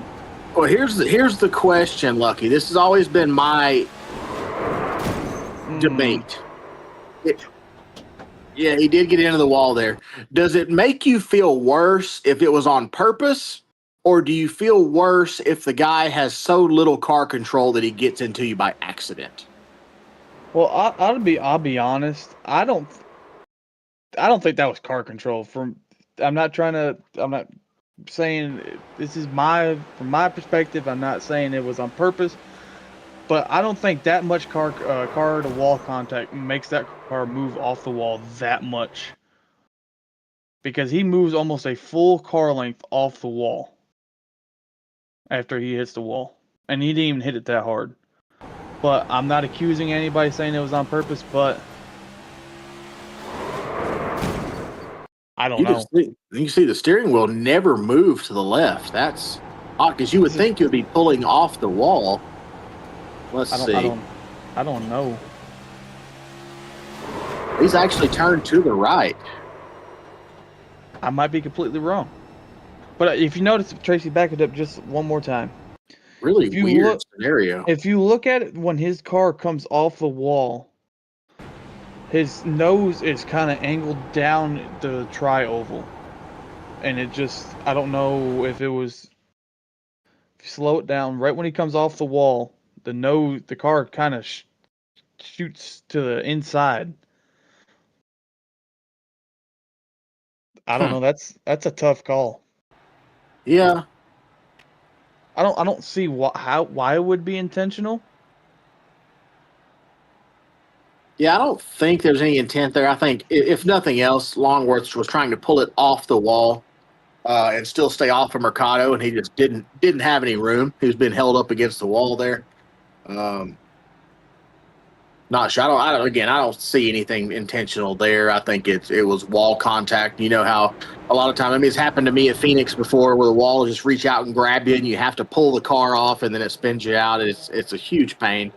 It happens at multiple racetracks. That's what I'm just going to assume happened here. As we get ready to go back green, and Janik's P3. He is P3. How did he pit and end up P3? I don't know, but that's kind of crazy. Oh, how hard is he going to race his teammate, though? Oh, they're wrecking. Longworth turns Pollock. Oh, no, Big Rick. Oh, man. That was Longworth turned Pollock there. That's the same guy that turned Mercado for the last caution. But again, I still have a major question on timing and scoring. How did Janik get back to third when he pitted and the entire field stayed out? I wonder when he pitted. He pitted as soon as pit lane was open. I wonder if everybody else made a lap around and they realized they couldn't make it, so they pitted and he gained all of his spots back. I don't know. It had to be something like I didn't see anyone else pit is my dilemma, and I don't understand how he got back up front. But maybe I'm missing something.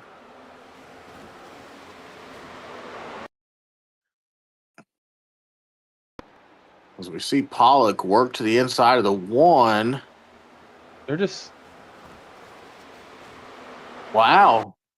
I don't... Well, I'm not going to lie to you, boys. It don't look good. It don't look good at all. But the thing... I don't think it's intentional, but it does not look good.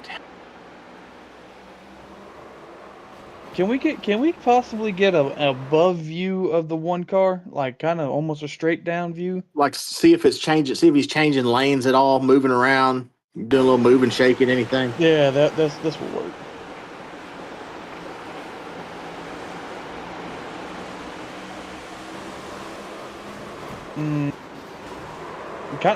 It's kind of like when the 92 and the 1 slide on each other, and Pollock had such a run as when he was getting more and more ahead of the 1. As soon as his right rear got to the nose of the 1, it just turned him. It's really, really weird. So I'm looking here because you know the 1. It's almost as if the 1 didn't even know he was there. Which for me personally, I get more upset about scenarios like that rather than someone doing it on purpose. Yes. Because if you don't have the ability to stay entirely aware all around you, what are you doing? And it seems like there's been 2 separate scenarios now that have been either lack of awareness or lack of car control that has befallen them. Poor Mercado, he almost got through that. I feel so bad for Longworth because he just feels awful. Mercado barely almost get by this. Ooh, step toe. Man. Thornton in the 25 tries to squeak through. Let's see if anybody does squeak through and survive this with some really cool Days of Thunder-esque. I know Thornton squeezing. will make it through here. There's a lot that didn't make it through here. Oh, no, well, he almost did it, and boom. Oh.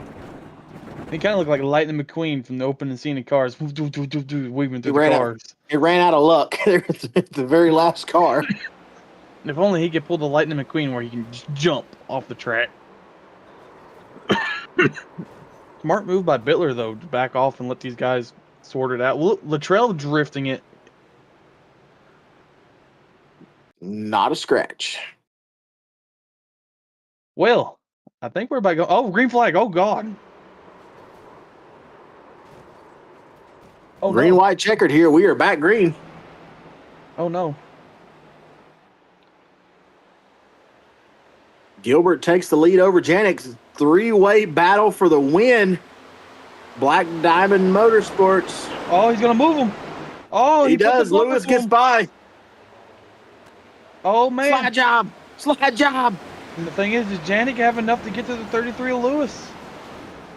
White flag. This flag will end it. The 24 moves up to P3. What about Caleb Jones? Does he put the bumper to the 24? I don't know. We've never got to talk to Caleb, I don't think. He wants to come talk to us pretty bad. He's running the outside line. Oh, he can't get there. He's putting everything to it. Oh, man. 33, Lewis gets the win. Let's go. What a finish. Lewis, Janik, and what a rebound for Montgomery.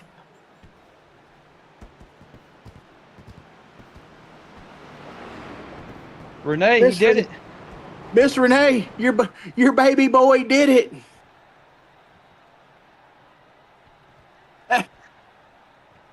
There you go, Doodlebug. Come on, Doodlebug, burn it down. Let's get a good old smoke show here. Do it. Don't do it. Don't you Do tease. it. There we go. I don't want no tire left. I want to see some sparks. Yeah, give Barney a show there. Look at Barney.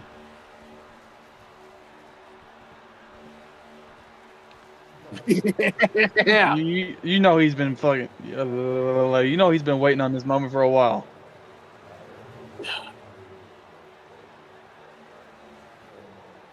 Yeah. 10 out of 10. Let's go, Dustin. Burn it, baby. That's what I'm talking about, man. I give it a 10. A 10. I need a 10. Give me a 10. I can't stand no 3s. Yeah. Miss Davis, you go prime me. Hey, I'm liking the all Alan Kowicki Polish lap here. I've noticed every driver that drives a 33, that would be me, Dustin Lewis, we all do the Polish lap. As old Forrest would say, I may not be a smart man, but I know what a good burnout is.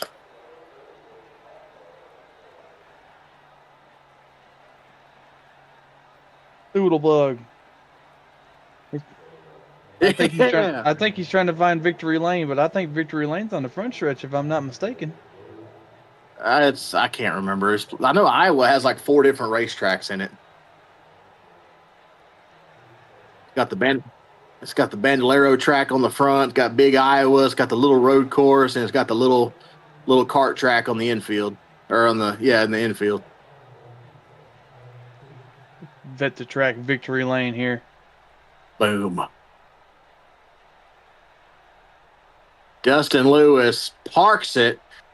Oh, all right, boys. Well, we are going to take a short break here, everybody. Let Dustin and everybody get squared away here in the Vet to Track Victory Lane, and we will be right back from Iowa with the finale of the Heartland 150 with our post race show right here on Leadfoot TV. We'll have your top 3 finishers when we come back. Stay with us.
Welcome back to Leadfoot TV, the Heartland 150 from Iowa and the SoarDogg Cup Series. And we have caught up with our third place finisher, Matthew Montgomery from Fort Smith, Arkansas, right here on the other side of the state of Oklahoma for me. Team Apollo coming away P3 tonight. Matthew, kind of talk us through your race tonight, bud. Awesome performance. Yeah, well, the start was interesting. I had, once I figured out fourth gear was the way, I'd already dropped from fifth or sixth all the way back outside the top 10. Just trying to conserve tire, trying to save fuel, and just that didn't work pace wise. And finally got going, and then late in the run there in stage one, it snapped on me, and I gave the wall a little kiss that led to messed up right front and about a minute of damage, and was able to get that fixed, but kind of hung out in 18th or 20th the whole first and second stage. Not really focused on stage points. Like I said, I'm part-time, so it's those points don't really hurt me as much. So just trying to get the car fixed and back to 100%, and then really it came down to when you pit, when you took tires, because tires were really important, as you guys saw there at the restart at the end, and make sure you had enough fuel to the end. So it was a lot of fun. Like I said, I don't usually struggle, or I usually struggle at short tracks, and this is my first time I've run a next gen car or next gen race in a really long time. So just being able to run a short track and with it being pretty clean for the most part, and being there at the end was really all I could ask for. So For sure. And we were talking early on, it was either the first or the second caution. The guys were getting ready to go green, and we happened to look up and saw that you were on pit road, and then that entire green stint, you just kind of rode out back there about you were about 6 or 7 seconds behind the next closest car, just rolling. At that point, did you already have the damage fixed, or were you still kind of working to get it fixed? I was still nursing it. I had 30 or so seconds left on it, and it wasn't 100%. And I mean, these cars are super tight as is on this track, especially in dirty air. And so I was just trying to take care of the right front as best I could, because a lot of people were struggling, with having the right front go down kind of late in these runs. So just was kind of nursing it, and just getting to that last stage before I started kind of working my way forward. And just trying to make sure I didn't go a lap down was really the main thing. So when I came off pit road, trying to get as much of it fixed as I could, I noticed I think I was going into 3 whenever they were taking the restart and get across the start finish line. So I was way behind there. So I didn't really see a point in pushing it, just kind of managing my gap to the leaders to make sure I didn't go a lap down, and getting to the points where that next caution or that next stage break came, so that I could fix the rest of the damage and get back to trying to get to the front. Nice. Definitely a solid strategy. I mean, obviously it played out for you, able to work your way all the way up to third here. Other than the most delicious fast food on the planet, Whataburger, shout out David Starr. What other sponsors or people that you would like to thank for your performance tonight? For sure. Yeah, the Whataburger deal, I saw they had a fast food theme going tonight, so I threw this paint scheme together in 20 minutes, so hopefully it don't look too bad. But growing up, I grew up in Austin, Texas, so I mean, anything, let's say Whataburger, Buc-ee's, H-E-B, you name it, man, I'm all over it. Unfortunately, I say unfortunately, Arkansas is not that bad, but it's not Texas, you know what I mean? So, Yeah.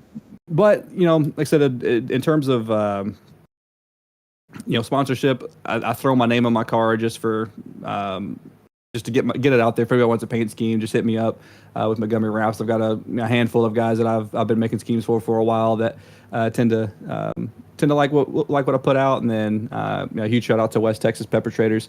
They're a small family-owned place out there in Abilene, Texas that makes some bread and butter jalapeno pickle chips that you can get at your local H-E-B, or you can hit them up on peppertraders.com. And that's really it for sponsors. Shout out Team Apollo, Sam, Jordan, Jamil, John, all those boys, Shuey, and that whole group. And I appreciate you guys for putting this on, and obviously, for Pollock for running the Cup Series, Andy for running the whole thing, and for bringing me on board to help with the Truck Series and ARCA Series. It's been a lot of fun, and hope to keep going. For sure, buddy. And I know that out-of-state struggle. I'm a Nacogdoches, Texas native myself, so yeah. I understand your struggle there for sure. Yeah, you said you're in Oklahoma now. Do you know whereabouts? Elk City, Western Oklahoma, right on I-40. I'm 2 hours west of OKC and 2 hours east of Amarillo. I've actually raced in Abilene multiple times at Abilene Speedway. Very nice. But I say, yeah, I live in Fort Smith, right there on the border, and I coach basketball in Oklahoma, right across the border. So like I said, live in Arkansas, work in Oklahoma. But yeah, like I said, still a Texan at heart, man. Yep, I'll be driving through there next week on my way to New York, actually. So I know the feeling. I go down I-40 quite extensively, especially going up north to Illinois and things of that nature. But we'll let you get out of here and go celebrate this top 3 tonight, and hopefully we'll get to see more of you in here in the SoarDogg Cup Series throughout the year. For sure, like I said, it'll be on a part-time basis, but I'll try to make it as much as I can, with my schedule and all, and just run when I can, and hopefully have decent results when I do. Awesome. Thanks so much, Matthew. Again, awesome job. And we'll let you get back to it. I'm going to toss it over to my cohort here, Austin Lucky Cansdale, who I think is caught up with our second place finisher, someone who's very familiar with the booth here.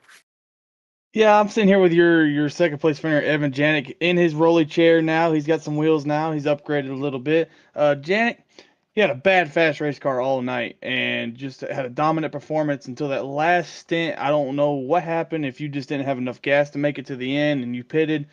We was trying to figure it out because we saw you pitted and we was like, y'all, he's going to go to the back. It's kind of game over for him. And then we saw you started P4 and you was up there running with the front runners there. Just walk us through those last couple laps.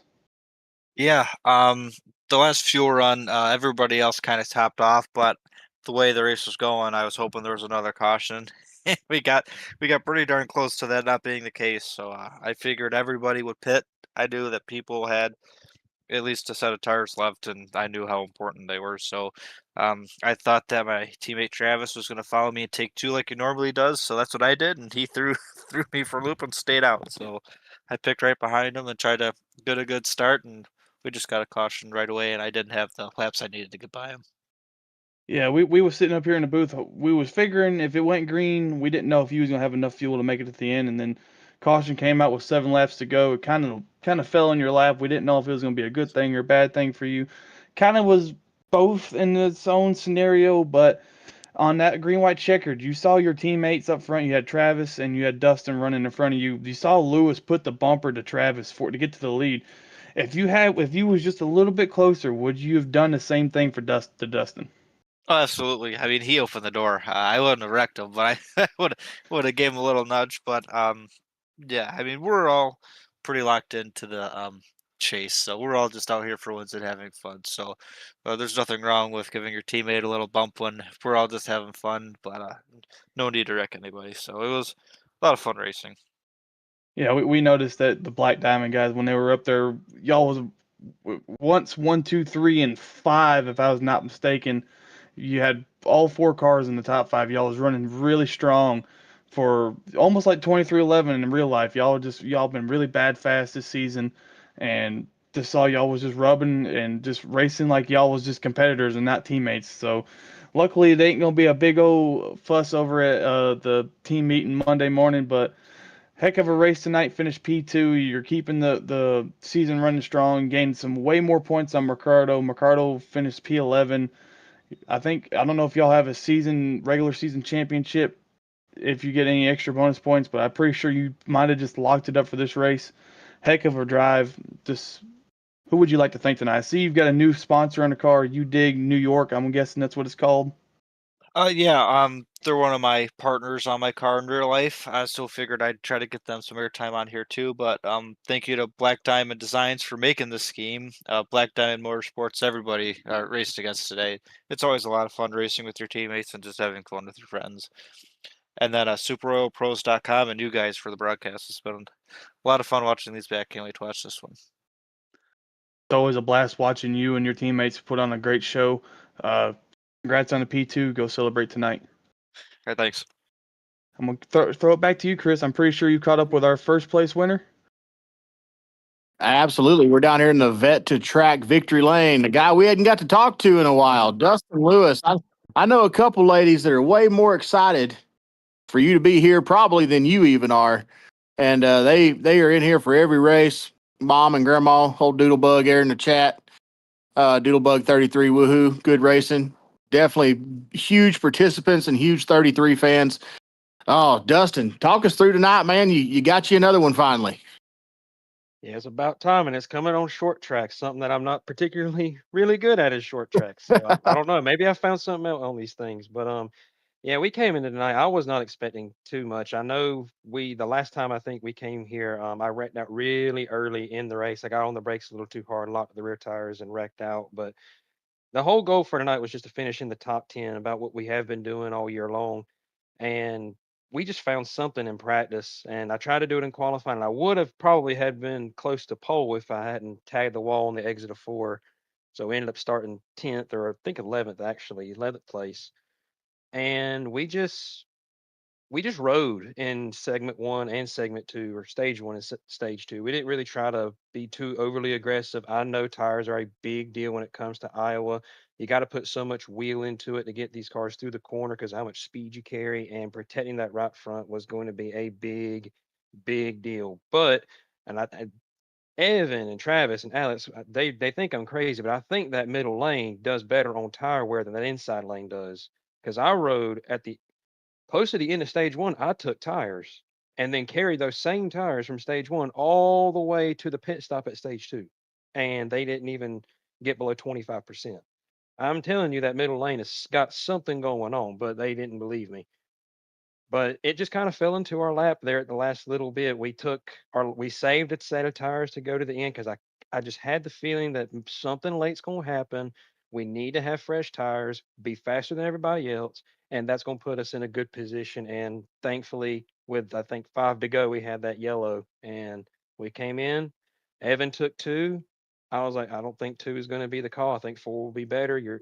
I don't know if the two is going to make you tighter, if it's going to make you too loose. I don't know. Just taking four to be safe. And ultimately, that was the call, because that allowed us to get on the 44. I don't like bumping somebody out of the way. I would have much rather just wash him up a little bit, get up under him coming off the corner. But he was slower than I was expecting. I put the bumper to him, shot him at the track, and just said, you know what? Got to roll with it now. Let's just get to the white flag and get to the checker flag. And thankfully, we did. For sure. Not to change the subject, but it appears you have another fan in the chat tonight. Who is George to you? So George would be my grandma's boyfriend. Well, he is also a huge fan of the 33. He jumped in our chat just now as well, uh, giving you the old attaboy. Yep, attaboy, way to go, P1. So, George, throwing you some support there from over and across the wall as well. Man, what a heck of a race to watch tonight. We saw you just kind of. It's one of them deals, man. We wanted to talk about you more, but it was one of those scenarios where not giving us something to talk about was actually a good thing. So you just kind of just creeped your way up to the front, and then it's like, okay, boys, I'm gonna go ahead and take this now, and took off and ended up winning the darn thing. Second win of the year, and pretty solid points night. I mean, you're already locked into the chase anyway, just out here having fun with your teammates at this point, just like Evan said. But man, heck of a show. Good to see you finally get another one.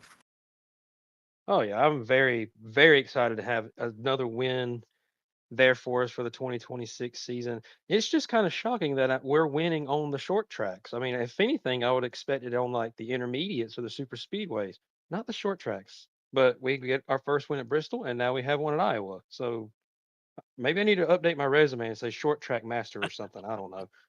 Well, well, I mean, we got the last three races of the chase, or before the chase here. We got two short tracks. I believe it's Richmond and New Hampshire, followed by a super speedway. So, I mean, it's a long shot because you hate short tracks, but your two wins are on short tracks. Yeah, Richmond, New Hampshire, and then Daytona. Could you go 4 for 4 here to finish the season out, Mr. Short Track Master? Well, let's pump the brakes there. I don't know if we can do that. There's a lot of good talent in this field. I don't know if I got some horsepower, but I don't have that much. Let's pump the brakes there for a second.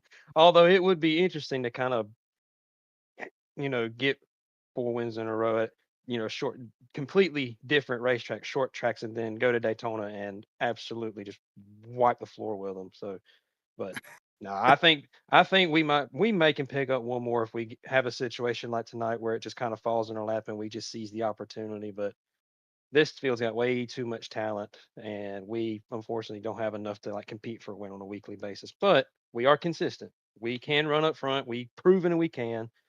So when we get to the chase, it's just going to be a matter of succeeding where others fail and hoping that we can capitalize on every situation like that. For sure. I mean, you're locked in right now, sitting P3 right between Jose Mercado and Brock Whiteman, sitting there in third, already locked in.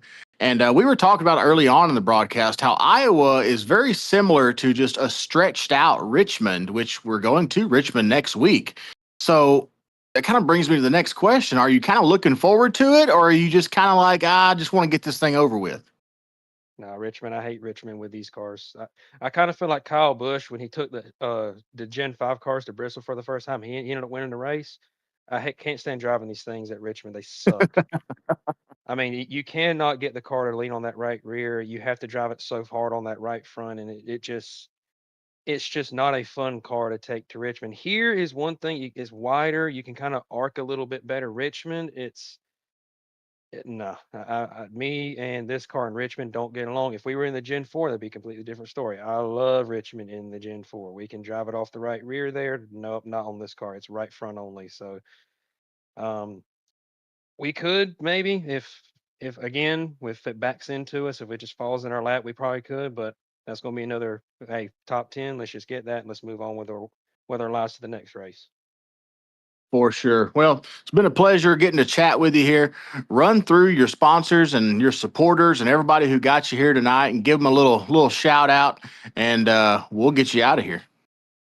Well, first things first, shout out to the Lord for giving us another great week of racing. I'm glad we got out here and had a pretty great race, all things considered. Not that many cautions. Shout out to my teammates, of course, Travis, Evan, and Alex, just being team players all night long. Travis kind of took it on the chin there. I was like, hey, I was slow. You bumped me out the way. It ain't no big deal.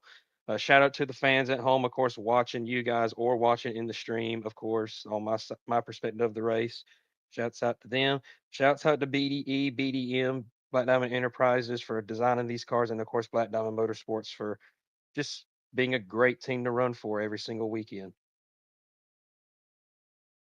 Heck yeah, buddy. Awesome job tonight. Go celebrate, drink a few for us, and 10 out of 10 on the burnout. Thank you very much, sir. All right, buddy. We'll see you next time. See ya. All righty, y'all. There was your winner in the Vet to Track Victory Lane, Dustin Lewis, pulling out his second win of the season. You guys heard he got Bristol earlier this year. Finally nabbed another one here at Iowa. Oh man, let's do a quick rundown of our finishing order, and then I'm going to get y'all's guys' final thoughts here. I mean, we got Dustin Lewis, the winner, going from 11th to 1st, gaining 10 positions. Evan Janik second, Matthew Montgomery third, Caleb Jones going from 19th to 4th, gaining 15 positions. Ryan Bittler also gaining 15 positions. Travis Gilbert gaining 16 positions, which will make him tonight's hard charger in the 44 car, finishing P6. Jerry Salidas 7th, Alex Pollock 8th, Stephen Luttrell rounding out getting a top 10 there, started 9th, finished 9th. Andrew Nagy bringing in the top 10, tail end of that top 10 there. And tough luck getting caught up in that last wreck. Jose Mercado P11, Steptoe as well in P12. Longworth 13th, Hendry finishing one lap down, couldn't quite get that lap back, ends up 14th. Terrence Preston 15th, Scott Craig 16th, Freeman 17th. Schumann, newcomer tonight, had a great run going and then had some bad luck there towards the end, finishes 18th. Andrew Allen, our pole sitter. Oh, hard luck award for Mr. Allen, coming away P19 after 3 different incidents where he got turned every single time. Gino Volante coming out P20. And then DNFs for Joshua Thornton, Brock Whiteman, Isaac Brock, Christopher Puglisi, and Isaac Wilson, all with tough luck tonight. Isaac Brock and Brock Whiteman with connection issues, ending his night running P2. Tough break there for the 41 and these other guys. Lucky, final thoughts from Iowa. I think that was a great race. If I had to rate it out of 100, I'd give this race a 92. This race was great in every way. There was racing all over the track, side by side, beating and banging. There's a little bit of cautions, not many as I thought there would be for being a short track, but I think these cars put on a great show tonight. I agree entirely. Solid performance by all these guys. A couple of slip ups that you're going to get those with human error. Tracy, what nomination do you have for our heck yeah moment of the race? Oh my God, it's got to be in my opinion anyway, the move that Lewis put on whoever it was. He had to kind of skate up the track. Maybe it was Gilbert. Oh, Gilbert. To be able to take the win. You got to do. I mean, look, with this amount of competition that you have in this series right here, I mean, if it comes right down to it and you're one position away from being able to grab a checker flag, got to do what you got to do, in my opinion. That'd be my nominee. For sure. I'm going to go one step further. We can't exactly give out 2 awards for this, but I also want to commend the 44 of Gilbert for taking it on the chin. I mean, look, man, you had to move me for the win. You did what you had to do. No hard feelings. It's very, very, very rare to find guys like that, and it's very respectable. So I wish I could give it to both of them, but definitely agree with Lewis there, making the move for the win. But I got to give, if possible, an honorable mention to Gilbert for taking it on the chin how he did. I agree with you, man. And look, want to give a shout out. Alex Pollock finishes in 8th. I can't remember exactly where he was running, but I actually, in the background, sort of gave a shout out to him there for, finally not getting caught up in a lot of the, let's call it junk that was going on in the middle of the race. And how about Ryan Bittler? My man, the mullet man. Pulled out a top 5, mullet man. Oh, my God. A top 5, dude. We almost got to talk to him. Got to give him credit. Great run tonight.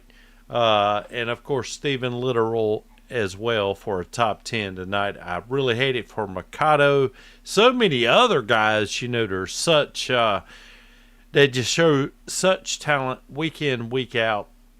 I mean, for instance, just like 96 of Allen. And I don't know what to say there. It's just racing. You're going to have these nights, and I'm sure these guys will rebound. I mean, they have talent to do it, and we'll be looking at them competing for a checkered flag coming up shortly. For sure. Some nights racing loves you, sometimes racing hates you. And tonight, racing just was not a fan of Andrew Allen. That 96 car tonight started on the pole, ended up on the hook, as well as Isaac Wilson started outside pole, ended up on the hook as well, dead last on the hook, as a matter of fact. Tough night for both of our front row starters. But still a heck of a night of racing here. The 33 of Lewis gets another win. He always has the most fans here in the chat hanging out with us, cheering him on, and he definitely brought them another checkered flag here tonight. Some great racing action, great car count for a great, great series. And Ryan Bittler had an EOL every pit stop, by the way. Still pulled out the P5. Usually it's business in the front, party in the back, and he's usually partying in the back too much. He finally remembered the business in the front part. So he got back up here to P5 tonight. Really enjoyable race for him as well there in the chat and along with others. And it's always a pleasure bringing it to you guys. And just a little self-promotion here. I will be out of the booth next Tuesday. So Lucky, you and Tracy will be flying solo without your fearless leader next week. Because Please tell me he was muted. Please tell me he's muted. So Tracy's definitely muted as he cusses me currently. Can't be pulling a Lucky now. I will be on the road to Western New York.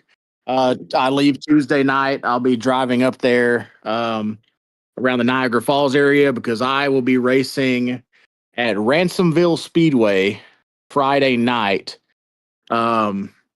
Driving someone else's car. They called me up, wanted me to come drive their car in a SCDRA race, little front-wheel drive 4-cylinder cars, and I love those cars. They're a ton of fun. Kind of crazy for a NASCAR ARCA Menard Series driver and dirt late model driver to drive front wheel drive 4-cylinders, but it's for charity and it's for fun. And I've never got to race in New York, so I'm going to be checking another thing off my list. Plus, I love Niagara Falls and the Seneca Indian Hotel. And it's going to be a blast, but these guys will be solo, and I will be racing at Ransomville Speedway. I will have a booth set up as well for autographs. I will be signing autographs that night before and after the race. If there are any fans of mine around New York, feel free to come by. Yeah, come by. Feel free to come by and chit chat and hang out and talk to us and be in some of our videos. We're gonna be filming TikToks and YouTube videos as well. But yeah, all of you guys, much appreciated. I love all of you. Appreciate all of you. And even if we could do what we do without you here at Leadfoot TV, it wouldn't even be half as fun. So we will see you guys. I won't, but Leadfoot TV will see you guys next week at Richmond, right here. Whoop, Trace, straight. Hold on, Tracy may cut in here.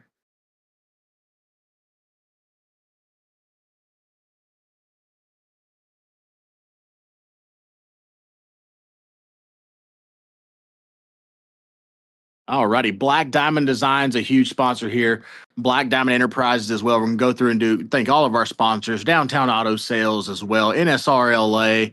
And we know, of course, SoarDogg, sponsor of the SoarDogg Cup Series. Right there. SoarDogg Cup Series, your premier Cup Series here on NSRLA and Leadfoot TV. And I would say I'd see you guys next week, but Lucky and Tracy will see you guys next week.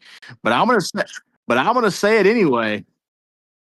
You guys enjoy next week's race at Richmond, and as always, y'all stay golden.